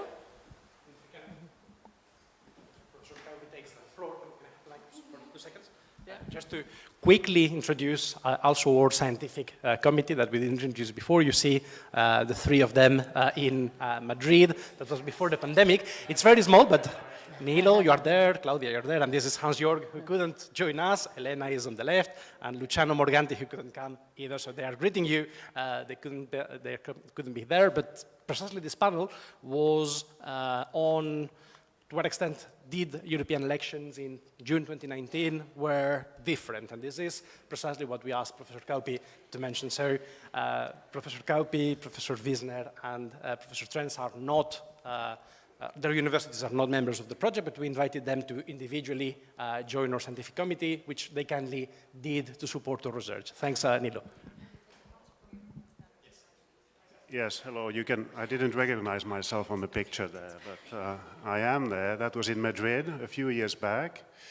And the topic in terms of this research project that Claudia and many of us have worked on has to do with politicization of the EU. Or how I see it, it's like the political uses of the EU and EU institutions and policies of various kinds. And in the book that was shown just now, I was interested in the question on how the French extreme right has used European Parliament elections and European Parliament as an institution to stay politically relevant in France, and increasingly also in Europe, as we have seen in the last years.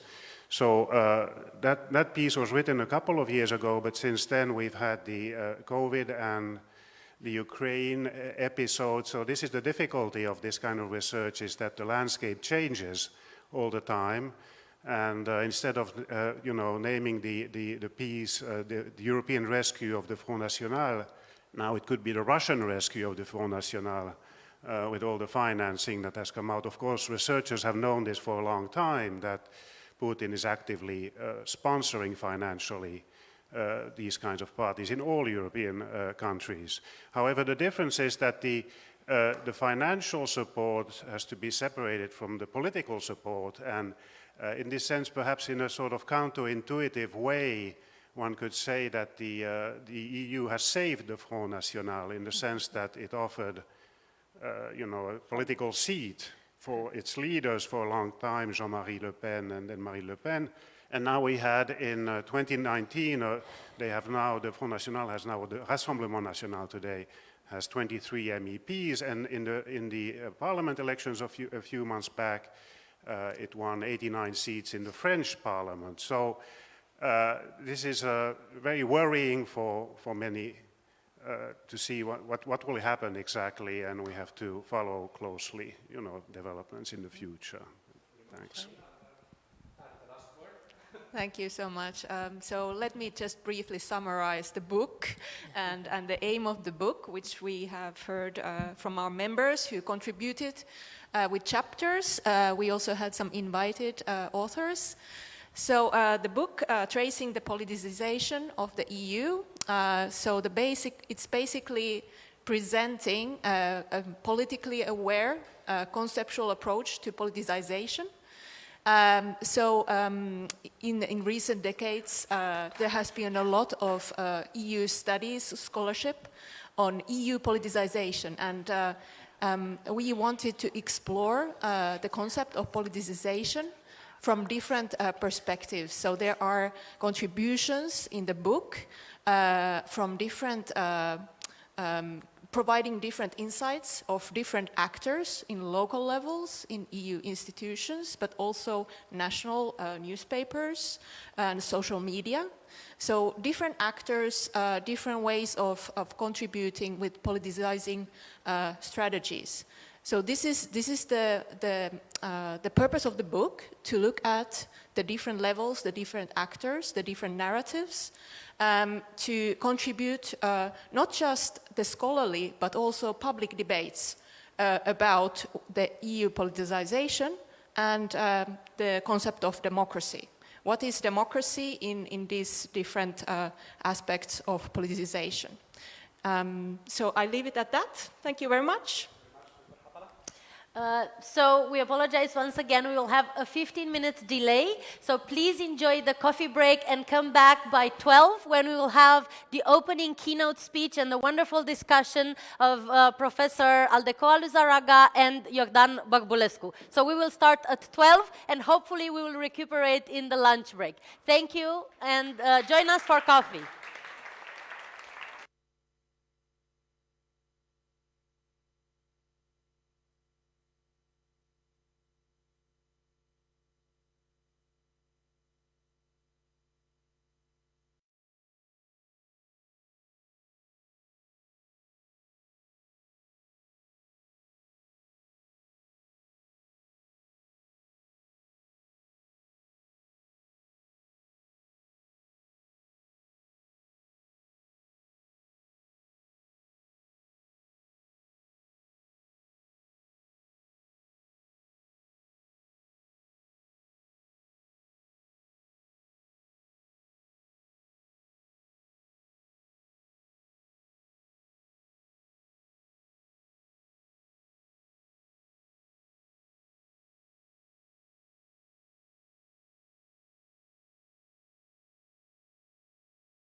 Yeah,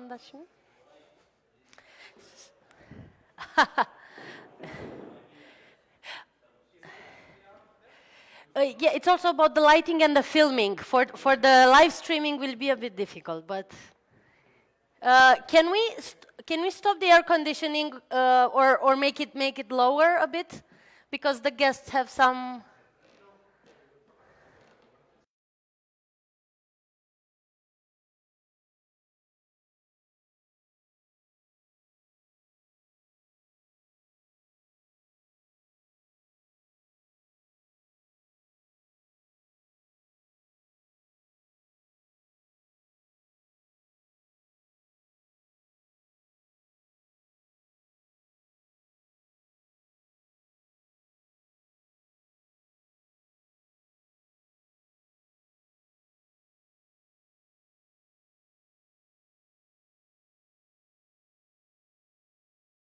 We have our keynote speech, and once again apologize for the short delay, but we will enjoy a wonderful discussion by Professor Iordan Bărbulescu and Professor Aldecoa Luzárraga. Thank you. Bună ziua! Así como he prometido, voy a hablar en otro idioma europeo. Espero que sea español para los españoles y que no sea algo. Soy Iordan Bărbulescu y tengo el honor de presentarles a profesor Aldecoa, Francisco Luzárraga Aldecoa, más conocido como Pachi Aldecoa, por su diminutivo vasco. Profesor Aldecoa es catedrático de Relaciones Internacionales, doctor en Derecho Internacional y Relaciones Internacionales, 2 veces decano en la Facultad de Ciencias Políticas de Complutense. Tiene aquí por lo menos 2, 3, 4 alumnos, exalumnos. Yo soy uno de ellos. Este año se cumplen 30 años desde que conocí al profesor Aldecoa, que fue mi director de tesis. 30, ¿he dicho? 3. Ah, 3, no, 30, claro. No, eso es sí para parecer más joven, así, por eso. Fue un intento, pero parece que no lo conseguí. 30, claro, evidentemente. Yo le debo mucho a Pachi en este sentido. Si estoy enamorado de Europa es porque he tenido este cruce de mi vida con su vida. Y hay aquí una colega de México que dice que existe un club Pachi Boys y que todos somos iguales, europeístas, federalistas. Puede ser, pero esto prácticamente, Pachi Aldecoa es un profesor como muchos de nosotros, que hace lo que tenían que hacer los profesores, transmitir valores, ideas, y después cada uno elige lo que quiere elegir. Entonces yo no voy a perder más tiempo, aunque es frustrante para mí presentar la posición, el mensaje de mi universidad, presentar a alguien sin tener la posibilidad de expresar mis propias ideas. Pero bien, otra vez será. Pachi, además, Pachi es presidente del Movimiento Europeo Español y va a hablar aquí sobre el futuro de Europa, una de sus mejores y más importantes preocupaciones desde siempre. Yo les aseguro que es así, desde siempre, pero aún más ahora, porque Pachi participó, fue uno de los participantes en la conferencia sobre el futuro de Europa. Entonces, muy activo, Pachi es muy activo, está en todos los sitios y les invito a escuchar su conferencia sobre el futuro de Europa y después, evidentemente, si hay preguntas, con mucho gusto. Pachi, por favor. Pues muchas gracias, Iordan, por esta, ¿se me oye? Por esta amable presentación, y nuestra amistad y nuestro reconocimiento es mutuo. Yo también reconozco que he tenido uno de los mejores estudiantes, alumnos, compañeros, que ha desarrollado un proyecto importante aquí en Rumanía. Y también dar las gracias al proyecto que se han hecho desde la Universidad Autónoma de Madrid con objeto de estudiar la participación de la sociedad civil en el proceso de construcción europea. Me referiré especialmente a la conferencia, pero también a los resultados de la conferencia y al futuro que viene, que es un poco el tema central que creo que se esperaba hablar de hoy. He sido representante de España, de la sociedad civil española, de los eventos nacionales, se llamaba concretamente, en mi calidad de presidente del Consejo Federal Español del Movimiento Europeo, como ha ocurrido con otros países, el francés, el alemán también fueron nombrados así, en la Conferencia sobre el Futuro de Europa. En los 27 que nacían de cada uno de los Estados miembros. Y voy a reflejar un poco lo que ha sido la conferencia, el por qué y el para qué. Después haré referencia a los resultados. Especialmente me referiré que aunque los resultados pues, no nos gustaron mucho a casi nadie, y menos el método de funcionamiento, como he puesto en el propio título, vieron una gran alegría en la medida en que el día 4, justo 3 días antes de que presentaran oficialmente a las instituciones, que fue el día 9, 5 días antes, en Estrasburgo, el Parlamento Europeo decidió, por una amplia mayoría, 445 votos creo que fueron, decidió solicitar al Consejo Europeo convocar la tercera Convención Europea con objeto de reformar los tratados en los ámbitos en los que había nacido una fundamentación en las conclusiones de la conferencia. Es decir, fueron más allá incluso de la conferencia del Parlamento Europeo. Después hay que resaltar que el día 9 se presentaron las conclusiones de la conferencia. Y esas conclusiones pues eran, como se ha dicho aquí, 39 propuestas y 300 medidas, vamos a decir, muy heterogéneas. Algunas importantes, otras no tanto, por no decir fuera de lugar. Y algunas exigían la reforma de los tratados y otras no. Y recogían las 9 grupos de trabajo en los que se organizó la conferencia. Lo sorprendente fue que tanto la presidenta del Consejo Europeo, del Parlamento Europeo, que es la primera que habló, como la presidenta de la Comisión y especialmente el presidente del Consejo en ejercicio, Macron, se comprometieron no solo a recoger los resultados de la conferencia, sino a iniciar la reforma de los tratados.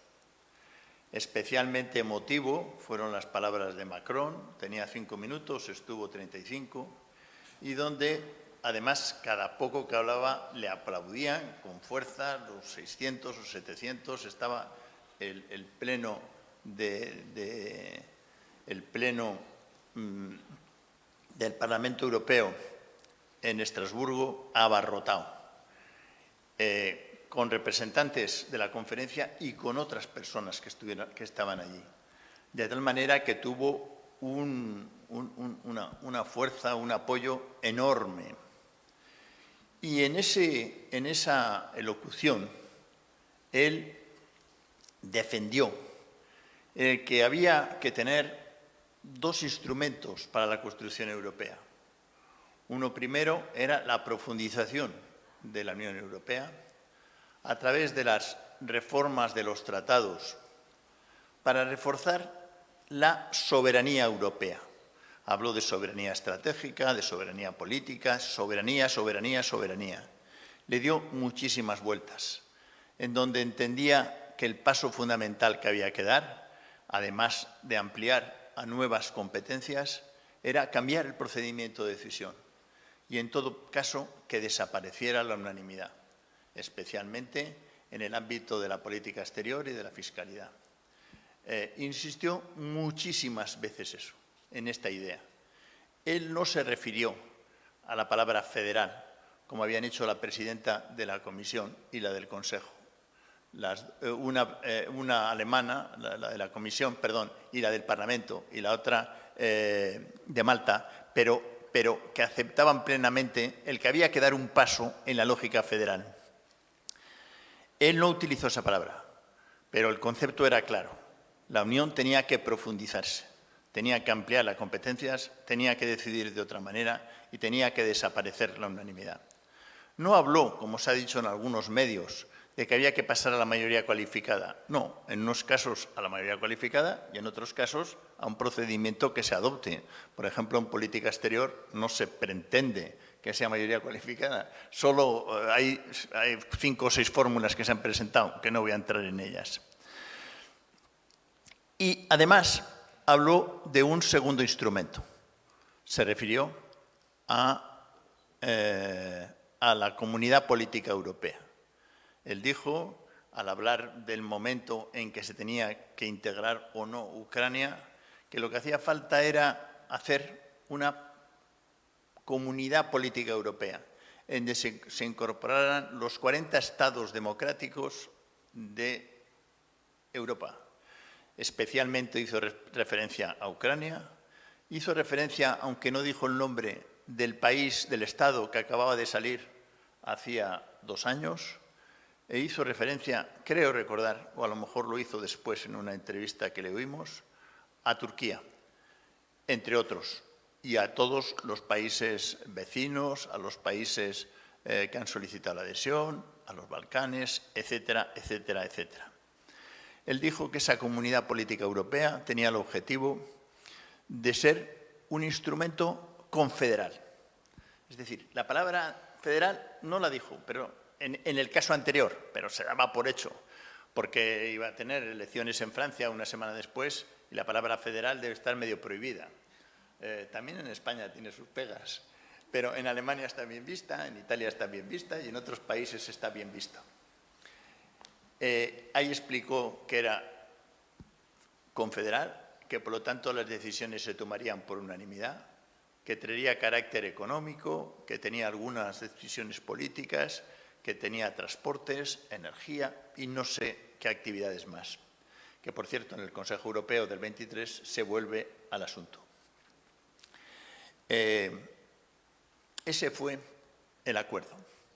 Por lo tanto, de la conferencia, aunque ahora explicaré después algunas dificultades de la conferencia, aunque no salimos muy satisfechos, gran parte de los que estábamos allí, en la medida en que había permitido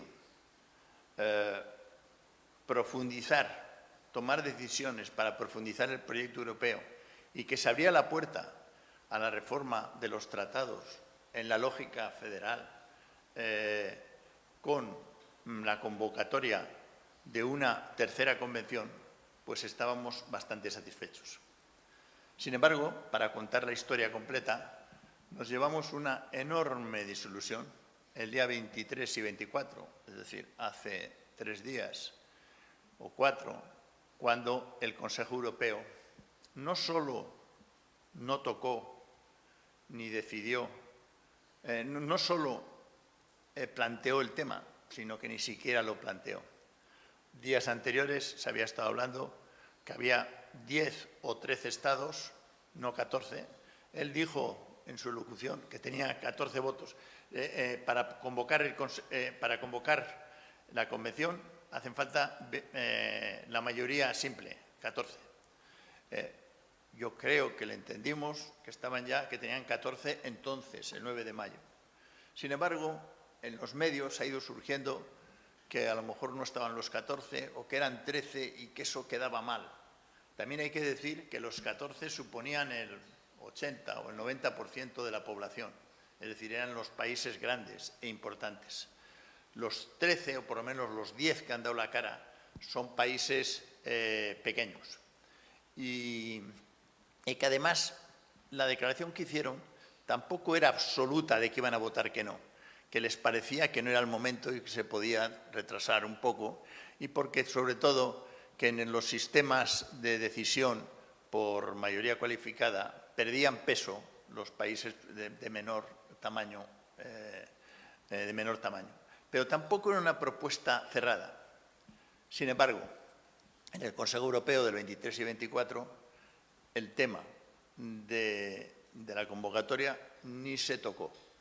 Y tampoco hay en las conclusiones oficiales ninguna referencia a lo que va a pasar en el futuro. Más bien dio la impresión de que se dejaba en el baúl de los recuerdos. Es decir, en la conferencia se resolvió, en el Consejo Europeo último, como bien sabéis, se resolvió la incorporación de Ucrania y de Moldavia, pero con muchas condiciones. Es decir, que no es tan automático. Es automático formalmente, pero materialmente me refiero a ser candidato, la adhesión con la condición de candidato. Como sabéis, el resto de los 6 que estaban ya pidiendo, pues habían protestado enérgicamente porque llevaban varios años, algunos 8 o 10, y no se les había dado la condición de candidatos. Y luego quedó el tema de Ucrania, que por muchas lecturas que le hago, pues no está claro si el tema de Georgia, que parece que se aprobó ser candidato, pero si cumple algunas condiciones a corto plazo. Quedó bastante oscuro. Si leéis la declaración oficial, no está del todo claro si desde ya es candidato o si es candidato a medias. Y después se reforzaron los otros 6, en donde se explicó que se iba a avanzar, que se iba a acortar los plazos, de tal forma que de alguna manera se reforzó la lógica de la ampliación. Por ello, por ejemplo, al salir el canciller alemán dijo bien claro que había una pequeña contradicción, que por un lado se ampliaba y en segundo lugar no se profundizaba como ellos habían defendido. Por lo tanto, esa situación tenía que ser transitoria. Tendrán que profundizarse para poder ampliar el método de decisión a 35, no es lo mismo que a 27 ni como era antes a 15 o a 8, que es el que al final se ha ido estirando.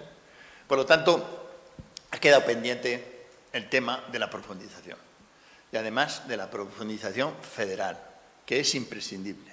Se tocó el tema de la Comunidad Política Europea, creo que le dedica 3 o 4 puntos, y se señaló que se iba en la reunión de septiembre que iba a convocar la presidencia checa, que le toca ahora ejercer la presidencia, que iba a convocar un consejo para ese tema. Parece que esa idea de Macron de seguir con la Comunidad Política Europea sigue vigente y se le ha dado un respaldarazo. Fue también importante en el Consejo Europeo el apoyo a Ucrania. El apoyo hubo, no me acuerdo los puntos, 7, 8, muy concretos en relación a la vinculación de la Unión Europea a Ucrania, de forma clara y contundente, no solo como país candidato, sino en relación al apoyo a la guerra de agresión que va contra los principios básicos de la Unión Europea y que, por lo tanto, se entendía como una agresión a la propia Unión Europea y que la Unión Europea iba a seguir apoyando en todos los aspectos, especialmente sanciones, ayuda humanitaria, ayuda económica, ayuda financiera, refugiados, que, como sabéis, se aplicó una directiva, no sé los números, que está afectando a 6 o a 7 millones de ucranianos que están en distintos de los países miembros, y otras medidas más, donde insistió. También se toca el tema de las exportaciones de grano, que hay que buscar una fórmula. Se hablaba en las condiciones, en los antecedentes, a que se iba a hacer referencia a una misión de gestión de crisis militar, pero al final no sale nada. Parece que sale la idea de que hay que garantizar la salida de grano del Mar Negro. Había una propuesta que no ha acabado de cuajar, no sé si seguirá cuajando, de que iba a ser la Unión Europea, no la Alianza Atlántica, la que iba a garantizar a esos buques. Incluso salió en la prensa la autorización de Turquía para pasar por el Bósforo esas unidades militares que garantizaran la salida del grano de Ucrania. Como sabéis, está produciendo en el norte de África una hambruna tremenda y, por lo tanto, es imprescindible. E incluso alguno de los barcos que fue requisado por los rusos y que terminó en Egipto, Egipto no lo aceptó. Luego, en ese aspecto, los países del norte de África están colaborando con la Unión Europea, en el sentido de que era un barco ucraniano que le quitaron de la bandera. Y ha habido algún caso más. Ese es un tema, bueno, que sale quizá de esta conferencia, pero es un tema, bueno, aquí lo estaréis siguiendo con especial interés, porque es el tema de las aguas del Mar Negro. En qué medida, bueno, este es un tema que se sale de esta conferencia. Por lo tanto, he empezado al revés. He empezado explicando cuál es la situación al día de hoy. Entonces, la situación al día de hoy es de cierta preocupación entre los que creemos en la necesidad de avance federal del proyecto europeo, que teníamos, se nos habían abierto las perspectivas, primero con la conferencia, luego dudábamos, pero al final de la conferencia, en los últimos 4 meses, se avanzó más que en los 8 meses anteriores, precisamente porque el efecto de la guerra de agresión a Ucrania por parte de Rusia tuvo un efecto enorme en la percepción de todos los participantes, que éramos 459, tuvo una impresión tremenda, en cuanto que era un ataque a Europa y que, por lo tanto, había que defender con todos los medios. Y para poder defender con todos los medios, Europa tenía que fortalecerse, no solo en el ámbito de la política exterior y de la defensa. Por cierto, en la defensa aquí no entra, que ahora lo explicaré si es necesario. Porque, como he sabido, esto es interesantísimo. Frente a la guerra de Ucrania, está siendo más importante los aspectos, lo que llamarían los realistas, de poder blando, que los aspectos de poder duro. Es decir, el que está soportando la guerra son ellos, los ucranianos, pero con la ayuda incondicional y completa de la Unión Europea y de sus Estados miembros, que participan en la guerra y que no son neutrales y que están ayudando al ejercicio de legítima defensa. La OTAN no participa en nada, o si participa es sotoboche, para que nos digamos, sin que se note, sin que se sepa, de forma latente, pero sin ayudas importantes, centrales. Incluso las armas las está dando la Unión Europea a través de una organización paralela, que no es propia de la Unión Europea, que se llama Facilidad, creo que es para la Paz, que es una organización intergubernamental, conexa con la Unión Europea, que es la que está suministrando las armas. No está suministrando las armas la OTAN ni nada parecido. Esto es muy importante también para entender la situación de la Unión Europea. Ni siquiera está incidiendo la política común de seguridad y defensa de la propia Unión. No están funcionando en esta dirección. Está pendiente esa operación de gestión de crisis que no acaba, no sé cuál es su situación al día de hoy. Tengo noticias desde hace 10 días, no tengo noticias de si se ha avanzado algo más en esa operación concreta. Por lo tanto, la situación que se ha creado es de enorme preocupación, porque para seguir avanzando en la resolución de los problemas que tiene la Unión Europea, es imprescindible la reforma de los tratados. Citaré algunos temas. Se aprobó en una resolución del Parlamento Europeo del mes de abril o de mayo, por ejemplo, las listas transnacionales, que es una segunda lista a la hora de hacer las elecciones del 2019. Ese tema exige la reforma del tratado. Por ejemplo, se aprobó el desarrollo de la política social. Como bien sabéis, no tiene apenas competencias la Unión Europea en ese campo. Se trataba de incluir un capítulo entero, un pilar social, además de un tratado que refuerce las ventajas sociales en su conjunto, desde jornada, salario mínimo, en fin, 7 u 8 temas. Son imprescindibles el cambio del tratado. Se aprobó, y en eso había un gran consenso en la conferencia, dotar de política, de competencias en materia de salud.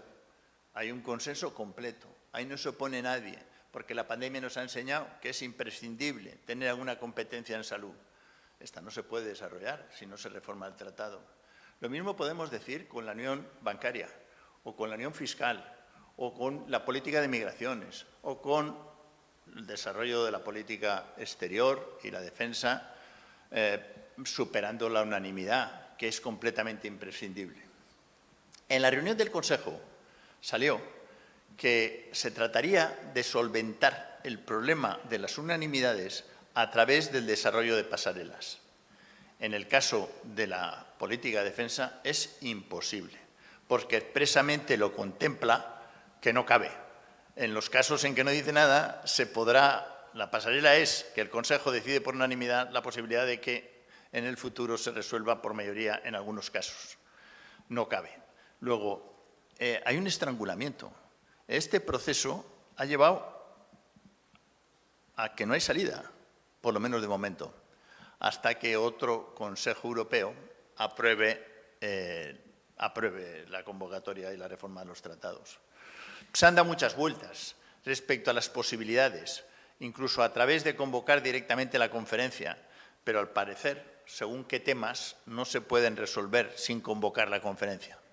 Alguna fórmula habrá que dar, pero de momento nos hemos quedado huérfanos.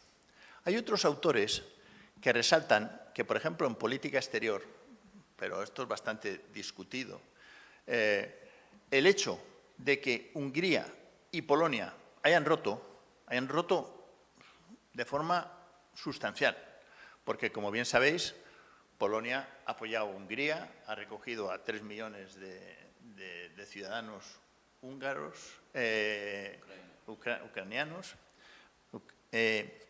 mientras que Hungría se ha reforzado, ha ganado las elecciones otra vez y ha conseguido una excepción e incluso de compra de petróleo ruso a mitad de precio, en un momento en que la Unión Europea en su conjunto, salvo 2 excepciones, porque se les ha aceptado que eran países que necesitaban un pipeline y no podían hacer la energía por barco, les han hecho un embargo de compras. También esto es interesante recordar. Al principio, los medios, por lo menos los nuestros, los españoles, decían que Rusia tenía la sartén por el mango y el mango, porque iba a ser quien iba a controlar la venta de hidrocarburos. Sin embargo, ha ocurrido lo contrario. Ha sido la Unión Europea primero, creo que fue en abril, donde tomó la decisión de no comprar carbón. El carbón que ahora excepcionalmente se autoriza es carbón polaco, incluso en Bilbao. Vi el otro día un barco polaco que hasta ahora ya no venían, porque con el tema nuevo de la lucha climática no se aceptaba el carbón, pero ahora se vuelve a aceptar provisionalmente, que era el 10% aproximadamente de la energía. Y después, en el 6º paquete, eso era el 5º, en el 6º se ha prohibido la compra yo creo que desde el 1 de agosto, la compra de hidrocarburos, aunque dejando muy poco, un 10%, y queda pendiente el gas que se toma en el 7º paquete. Bueno, hago esta referencia para darnos cuenta de la relevancia de las decisiones que se han tomado, el embargo que ha tomado la Unión Europea, que nos parecía a los que nos dedicamos a esto, que nunca se iba a llegar a esto. Pero en todo caso, que las decisiones en materia de sanciones cada vez son más fuertes. Pero para poder seguir, e incluso yo recuerdo en una conversación que tuvimos en la Universidad Complutense hace 2 semanas con el propio Borrell, una profesora muy conocida le preguntó que por qué no las sanciones se hicieron de golpe el primer día, que hubiera tenido un efecto demoledor. y él dijo que es no conocer el funcionamiento, que cuando hicieron las primeras sanciones les costó muchísimo. El segundo paquete fue un poco más fácil y ha sido en la medida en que han conseguido que no lo vete concretamente Hungría. Y ahora, bueno, ahora la fórmula que se está hablando, que se va a aplicar, es que, como sabéis, se le ha aplicado el procedimiento de sanción a Hungría en el artículo 7, también a Polonia. A Polonia se le ha levantado, se ha llegado a un acuerdo con Polonia, precisamente ante el gesto que ha hecho de reformar algunas de las leyes que estaban comprometidas en el Estado de Derecho, y se le ha dado, se le ha quitado la sanción que tenía de 1 millón de euros al día, creo que era, y a su vez se les ha dado parte de los fondos estructurales que tenían retenidos, y a su vez se está estudiando ya los fondos de nuevas generaciones. En el caso de Hungría, las sanciones siguen completas. Bueno, esto ha tenido algún rechazo también en el Parlamento Europeo, que les ha parecido excesivo el nuevo trato que se le da a Polonia. Pero yendo al grano, lo que está claro es que Polonia ya... el artículo 7 famoso permite quitar el voto a un Estado, pero hace falta unanimidad de los demás. Hasta ahora Polonia tapaba a Hungría y Hungría tapaba a Polonia.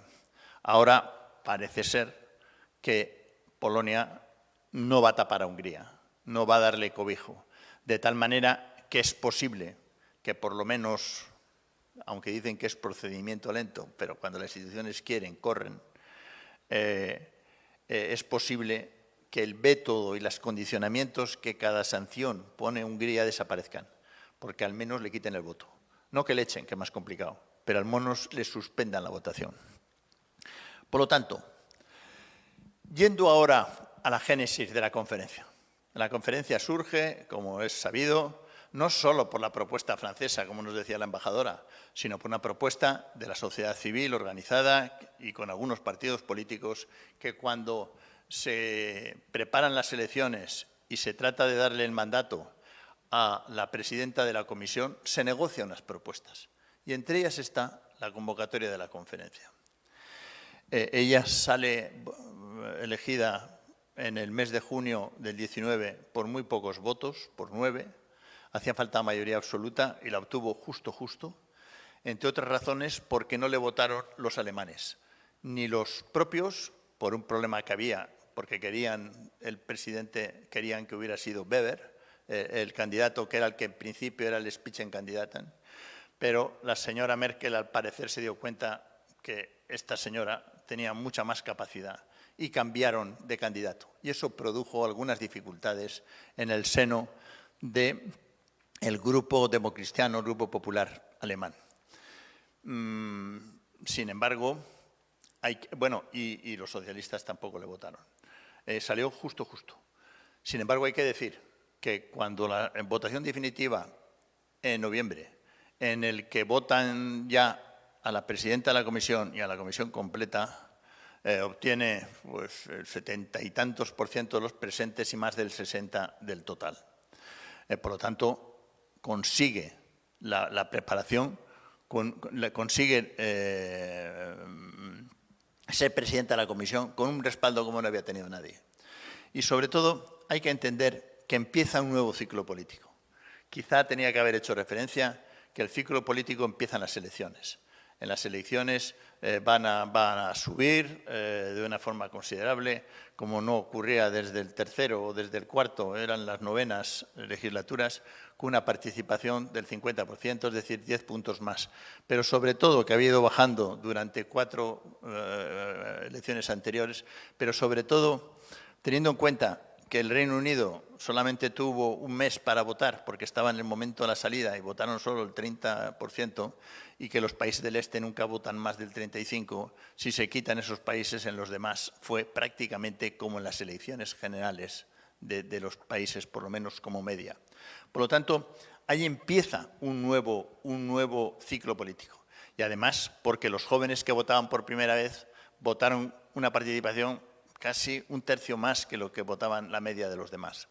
Por lo tanto, y por otro lado, a pesar de que en algunos periódicos, como los nuestros españoles, insistían en que había un peso de los populismos se redujeron en esas elecciones y concretamente los dos partidos, los dos grupos parlamentarios que estaban vinculados a la extrema derecha redujeron su peso de una forma considerable. Entre otras porque al salir los conservadores británicos, que es en el grupo donde se incorpora Vox, pues van a tener menos peso. Y de hecho, en esta legislatura, la extrema derecha en Europa ha tenido prácticamente ninguna iniciativa, no como en la anterior. Es decir, ha cambiado la situación. Y sobre todo, lo que hay que insistir es que los 4 grandes partidos políticos, que son, por el número de escaños, populares, socialistas, liberales y verdes, en los temas centrales han estado de acuerdo, con lo cual han conseguido el 60 o el 70% en decisiones fundamentales. ¿Cuál ha sido la más importante que no se pensaba que se iba a adoptar y que fue iniciativa del Parlamento? La creación del Fondo de Recuperación. Bien entendido que iban a ser 700, pidieron 1.000 millones, o sea, 1.000 millones de millones, nunca me sale bien, y al final quedó en 750.000. Es decir, que se redujo en el Consejo Europeo famoso de 17, 18 y 19 de junio, que duró 3 días, y en donde es el primer paso importante de una decisión claramente federal. ¿Por qué digo que es federal? Pues al menos por 2 razones, aunque hay más. Primera, porque se distribuyó los fondos en función de las necesidades. Es lo que explica que a Italia le dieran 200 y pico mil y a España 150.000 o 140.000. Y a países la mitad no reembolsables y la mitad reembolsables. A países como los Países Bajos, que tienen una renta per cápita como España, le dieron 3.000 o 3.500. Y para negociar eso pues fue muy complicado, como es natural. Y al final tuvo que ser Alemania donde puso la diferencia que faltaba, porque la señora Merkel, que siempre había dicho que no se podía hacer una deuda mancomunada como la que es la segunda parte federal de la que estamos hablando, por primera vez se adopta una deuda mancomunada, o por lo menos de ese nivel, en donde ella siempre había dicho que mientras ella fuera presidenta o mientras ella viva, nunca iba a haber mancomunidad de la deuda. Sobre todo ella no quería que se mancomunaran las deudas anteriores. En este caso se mancomunó las deudas futuras y fue la que empujó también el presidente francés y otros, y el nuestro, y otros, y el italiano. Empujaron, pero entre otras cosas porque nos venía bien. Pero en el caso alemán, que pagaba, fue la que empujó. Pero empujó, y yo creo que es de las decisiones más importantes que adoptó ella y pasará a la historia, de que una cosa es en situación normal, donde no quería que se endeuden los países, y otra cosa es como una emergencia radical, que era el famoso COVID, que tenía unas consecuencias sanitarias, pero también económicas, políticas y sociales, donde dijo, hombre, ante esta situación hay que tomar medidas extraordinarias. Luego hay que reconocerle, ahora que se le critica tanto a la señora Merkel, que tuvo la capacidad de poder tomar esa medida de endeudamiento público, que es una medida claramente federal y a la que siempre se opuso. Y hago esta referencia porque empieza la conferencia cuando ya había una lógica federal en marcha. Y por lo tanto, cuando se convoca la conferencia, que primero se convocó para el 20, pero luego, por decirlo claro, las instituciones no se pusieron de acuerdo quién lo presidía, y por lo tanto no se pudo realizar la convocatoria hasta el año 21, un año después. Y concretamente la dificultad fundamental era que el candidato o el representante del Parlamento Europeo, Guy Verhofstadt, quería ser el presidente del Parlamento y el Parlamento le apoyaba en su totalidad. Y Guy Verhofstadt es federalista convencido y defendió la necesidad de un paso federal desde el principio. Tanto la Comisión como sobre todo los Estados miembros no veían con claridad esa presidencia. Por lo tanto, tardó un año en convocarse presidencia, fue la conferencia, fue la presidencia portuguesa la que buscó una fórmula de compromiso, como todas las fórmulas de compromiso, que no fue buena, pero desbloqueó el asunto, que era que hubiera 3 copresidentes, uno por el Parlamento Europeo, otra por el Consejo y otra por la Comisión. Esa fórmula no ha funcionado bien en la conferencia, pero era un mal menor, pero por lo menos se puso en marcha. La conferencia se pone en marcha y tuvimos la primera reunión, creo que fue el 20 y tantos de junio. Hubo problemas y eso llevó a que la siguiente reunión no se celebrara hasta octubre. En la primera reunión no estuvieron los representantes de los ciudadanos. ¿Cuál fue la composición de la conferencia? La composición de la conferencia tenía 459 miembros, aunque se cambió 3 veces. Digo la que al final quedó. 108 representantes de los parlamentos nacionales, 108 del Parlamento Europeo, 27 por 2 de los gobiernos, cada gobierno mandaba 2. Al final cambió, creo que fueron 24 del Comité de las Regiones y 24 del Comité Económico y Social. Y después 80 de los ciudadanos. Ahora explico cómo se eligen los ciudadanos.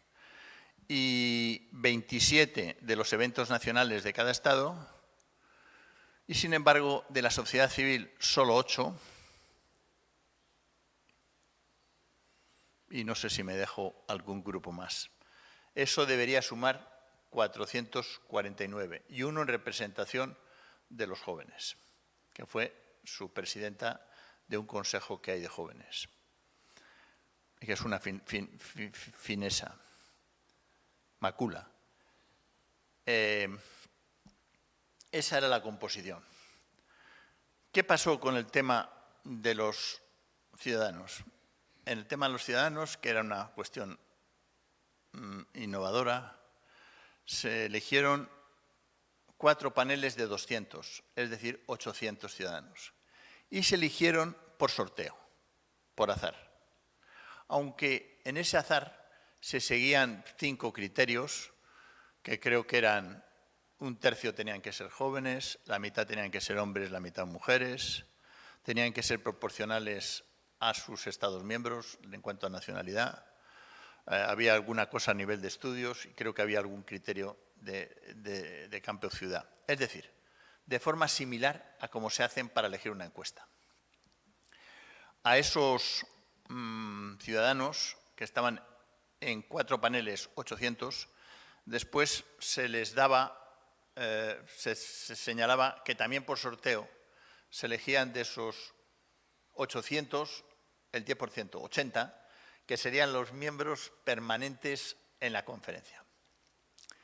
¿Qué ha pasado con esa situación del funcionamiento de los ciudadanos? En primer lugar, desde un punto de vista de la composición, hombre, había un consenso. La presidenta de la comisión se comprometió en junio, cuando es elegida, que haría una conferencia entre los representantes de los ciudadanos y la sociedad civil en igualdad de condiciones, en pie de igualdad, con los representantes de las instituciones. Esa fue la salida, con objeto de una conferencia que modificara el alcance del funcionamiento de la Unión Europea y de sus instituciones, abierta a la reforma de los tratados. Esa fue, diríamos, la base de la convocatoria de la conferencia. Cuando se eligen 8 representantes de la sociedad civil y 80 de los ciudadanos, ya empieza la bronca. Esto es contrario a lo que se había comprometido la presidenta de la comisión. Para resolver un poco eso, es para lo que nos nombran los 27 más de los Estados miembros. Pero en todo caso, ahí hubo una desviación del compromiso de su mandato original en la presentación de su candidatura. Hubo una desviación que nunca se ha explicado bien, de por qué los ciudadanos elegidos por sufragio iban a pesar 10 veces más que los demás. Pero además de esa situación de origen, hubo una dificultad en el funcionamiento. En el funcionamiento, en ninguno de los documentos de trabajo, las bases jurídicas, en ninguno de los documentos se dice que tiene que tener el liderazgo los representantes de los ciudadanos así elegidos y que son los que van a marcar la agenda. Sin embargo, así fue. Los 4 paneles buscan propuestas para los 9 puestos de trabajo, para los 9 grupos de trabajo, y en los grupos de trabajo van a seguir la línea que establecen los paneles ciudadanos. Es decir, los ciudadanos van a tener el derecho de iniciativa y van a tener casi el derecho de veto, porque en la medida, por lo menos en algunas de las comisiones, en la medida en que no estaba aprobado en los paneles que se habían hecho antes de diciembre, ya no se podía modificar. En algún panel, por ejemplo el de democracia, a pesar que no estaba, aceptaron el tema de las dobles listas y del Spitzenkandidaten y alguna cosa más. Y en los temas económicos también, pero desde luego en el que yo estuve, que en el de la Unión Europea en el mundo, desde el principio dijeron que lo que no estaba previsto en el acuerdo que habían adoptado ellos no se cambiaba. Es decir, tenía una especie de derecho de primacía el grupo de los ciudadanos, a pesar que no eran más que el 20% del total. Y frente a ellos estaban los representantes del Parlamento Europeo, de las instituciones, de los parlamentos nacionales. Es decir, el funcionamiento de la conferencia estuvo viciado. Por otro lado, no hace falta decir que no tuvo ninguna incidencia las famosas, el famoso, ¿cómo se llamaba?, Consejo Plurinacional, donde se mandaban las iniciativas, que dicen que hubo 5 millones de iniciativas. Esas no tuvieron ninguna incidencia en el funcionamiento de la conferencia. Eso no funcionó. El famoso, no sé cómo se llamaba, documento, consejo que recogía las iniciativas de los ciudadanos. No tuvo ninguna virtualidad en el funcionamiento de la conferencia. Creo que me estoy alargando muchísimo. Termino. Al final hubo unas conclusiones, las famosas 39 y 400 medidas, que tenían su interés, que fueron muy desiguales. Hubo cosas que no tenían sentido, pues desde el cambio de la denominación de las instituciones hasta, bueno, hay muchas cosas que no tienen sentido. Algunas creo que son un paso atrás, por ejemplo, la elección directa del presidente de la Comisión. Creo que eso es un paso atrás completamente respecto al proyecto europeo. No creo yo, sino lo creen la mayor parte de las instituciones, incluso de los miembros de la conferencia, y otras muchas más. Pero para terminar, y unir con la introducción que he hecho. Al final, muchos nos quedamos contentos cuando vimos que el Parlamento Europeo recogía velas y presentaba la necesidad de la reforma de los tratados como una decisión importante, fruto de la conferencia, pero se planteó así. Y después se concretó, no sé si en 14 o en 16, porque lo exige el artículo 48, ¿qué es lo que se quiere cambiar? Y se quiere cambiar casi todo, o casi todo lo que era problemático, lo que además le daba bases jurídicas para desarrollar los aspectos federales que se habían adoptado ya en las sesiones, en el fondo de recuperación, en el fondo de Next Generation. Y por lo tanto, pues quedamos bastante satisfechos. Sin embargo, el día 23 y 24, el Consejo Europeo, al final, no aprobara por mayoría simple la propuesta del Parlamento Europeo, que se había hecho por 2/3, pues ha producido una cierta desolación, para decirlo con claridad. ¿Qué caminos hay? Pues hay bastantes. Pero de momento la situación es que el proceso de la conferencia no ha llevado nada. Bueno, la idea es que van a seguir en septiembre en el Estado de la Nación. La Comisión se compromete a hacer un balance de las 300 medidas, a decir las que no se pueden hacer, las que van a hacer, con unos plazos, pero encima, en el informe de la Comisión, que tiene 200 y pico páginas, en la primera parte plantea la necesidad de un nuevo panel. Y el nuevo panel otra vez es por sorteo. Y otra vez dejan fuera a la sociedad civil. Luego, pues tiene mala pinta de momento. Es decir, que hemos ido para atrás en el proceso de consulta. Ese no era el concepto de consulta. El artículo 11 del Tratado de la Unión le da a la sociedad civil organizada, que es la que ha puesto en marcha el proceso de Constitución Europea desde su origen y todas sus reformas, le deja fuera. Luego, en fin, espero que eso cambie. Pero de momento la pinta no es buena. Y a pesar de que habíamos hecho una enorme ilusión, una enorme expectativa, una enorme esperanza de que esto iba a avanzar, de momento ha habido una parálisis como consecuencia de que el Consejo Europeo no adopta la decisión que se había comprometido. La explicación que se da es que las elecciones francesas, en la medida en que tiene un grupo de izquierda muy potente que dice que quiere hasta reformar los tratados o incluso producir un referéndum en torno al euro, y un grupo de derechas que es Le Pen con otros 80, pues que estaba en una situación que era imposible. Lo comprendemos, pero hay que contar la historia como está. La conferencia de momento y el proceso de momento está en su peor momento. Pues nada más, muchas gracias.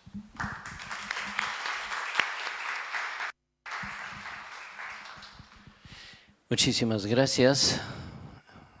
Es un poco tarde, pero si tenéis una o dos preguntas.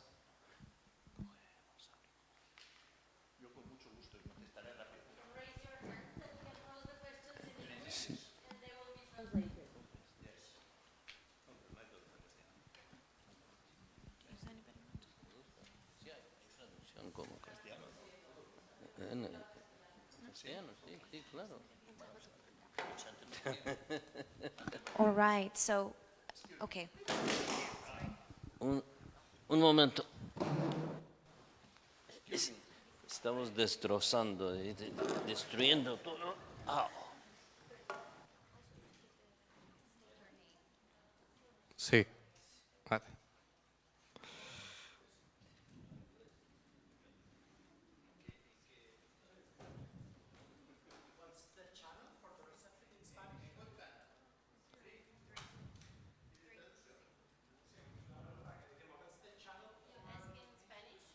Yes, in Spanish. Yeah. Sí, sí. No hay problema. Bueno, yo soy Roy Covey y estoy en ese país que no ha querido nombrar, que es Reino Unido. Pero sí, mi pregunta va un poco en la línea de los próximos años, porque y son desafíos que han aparecido ya y que van a aparecer. ¿Cómo se conjuga la idea de que haya más participación? Es decir, que son un poco los objetivos tanto de esta fantástica network Jean Monnet como de la conferencia también de la que nos estaba hablando. ¿Cómo se conjuga ese proyecto y ese deseo con el hecho de que muchos de los desafíos a los que se enfrenta Europa ahora mismo no son tradicionalmente los que han ocupado, digamos, debate público incluso a nivel nacional? Estoy pensando en seguridad, ¿no? Estoy pensando en defensa, incluso nuevas relaciones comerciales.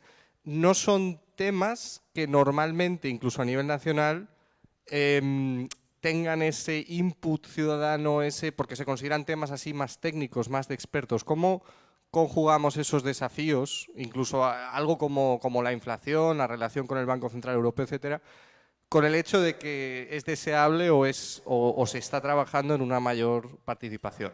No sé cómo lo veo un poco difícil o incompatible.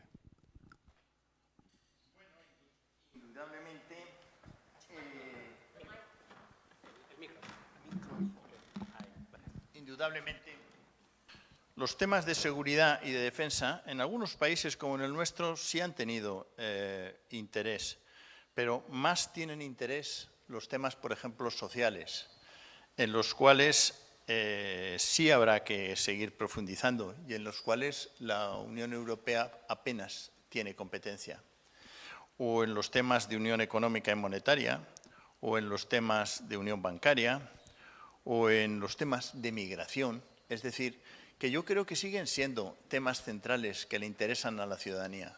En la encuesta última del Eurobarómetro vemos que ha mejorado enormemente la percepción del ciudadano y la necesidad de incorporar más temas a la Unión Europea. Concretamente, política exterior y defensa surge en la percepción de los ciudadanos con claridad. No así en la encuesta esa que han sacado ustedes, los británicos, que hizo un comentario El País, era completamente distinta a la del Eurobarómetro, pero también se había hecho solo en número determinado de estados. Por lo tanto, yo sí creo que va a haber hay temas centrales que les interesan a los ciudadanos y que son imprescindibles reformar y reformar los tratados para poder atender a las demandas ciudadanas y a la percepción de los mismos.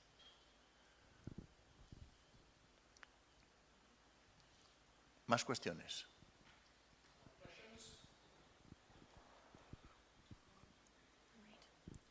En inglés, ya que tenemos traducción. Gracias. Roberto. Buenas tardes. De la Universidad Nacional Autónoma de México. En toda su reflexión, doctor, hay una cuestión que me surge en relación con este impasse que se está viviendo en este momento en relación con el futuro de Europa, ¿no? Y es, de acuerdo a la lógica de su narrativa, la sociedad civil, los ciudadanos están impulsando, ¿sí?, la necesidad de cambios y ajustes que se pueden llevar a través de una nueva convención. Pero tal parece, eso es lo que me ha dejado, que no hay una correspondencia con la demanda de los ciudadanos y de la sociedad civil con la sociedad política, los gobernantes, ¿sí?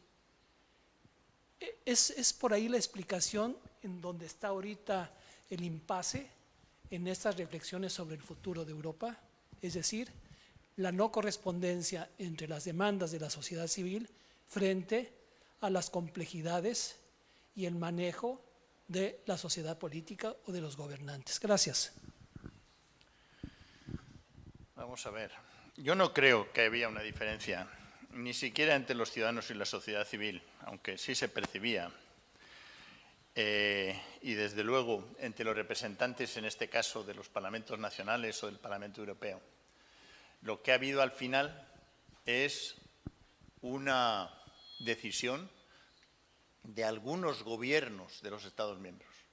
Pero hay que decir que los 4 fundamentales estaban a favor de la reforma del tratado, porque entienden que es imprescindible la reforma del tratado.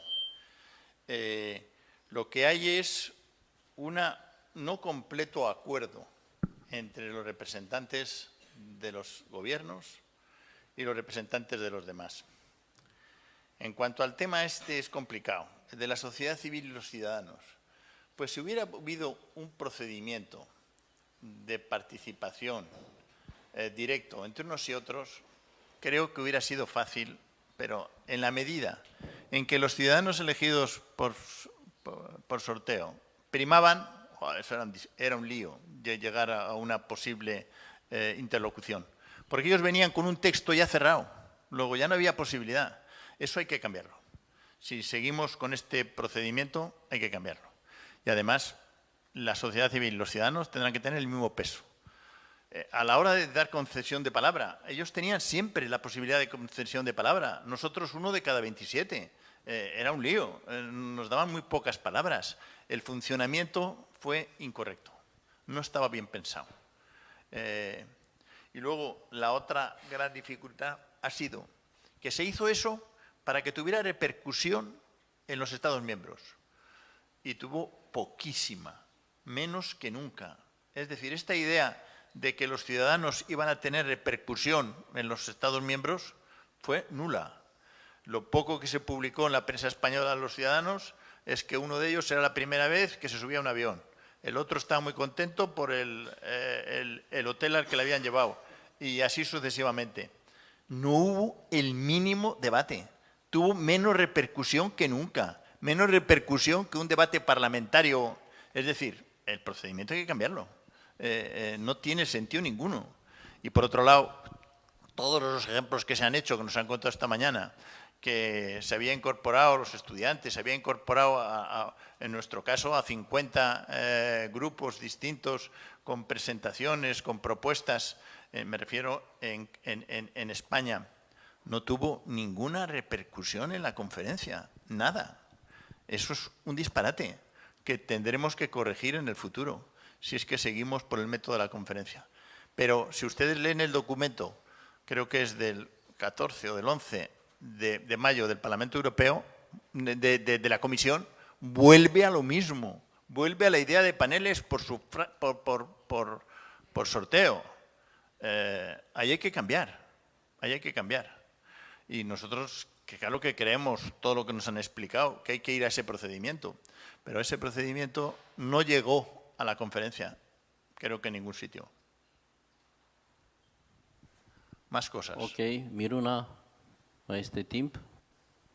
O acabamos aquí? 5 minutes. Last question.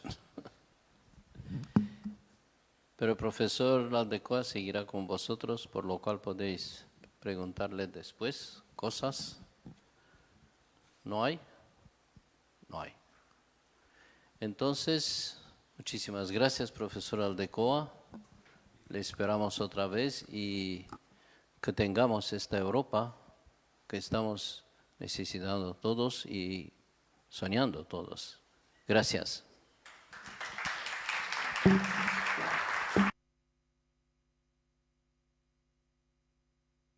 Invited now for lunch. Enjoy the lunch and please come back at 2:30. We'll have a wonderful discussion with our next panelists. So enjoy your lunch. Pofta bună!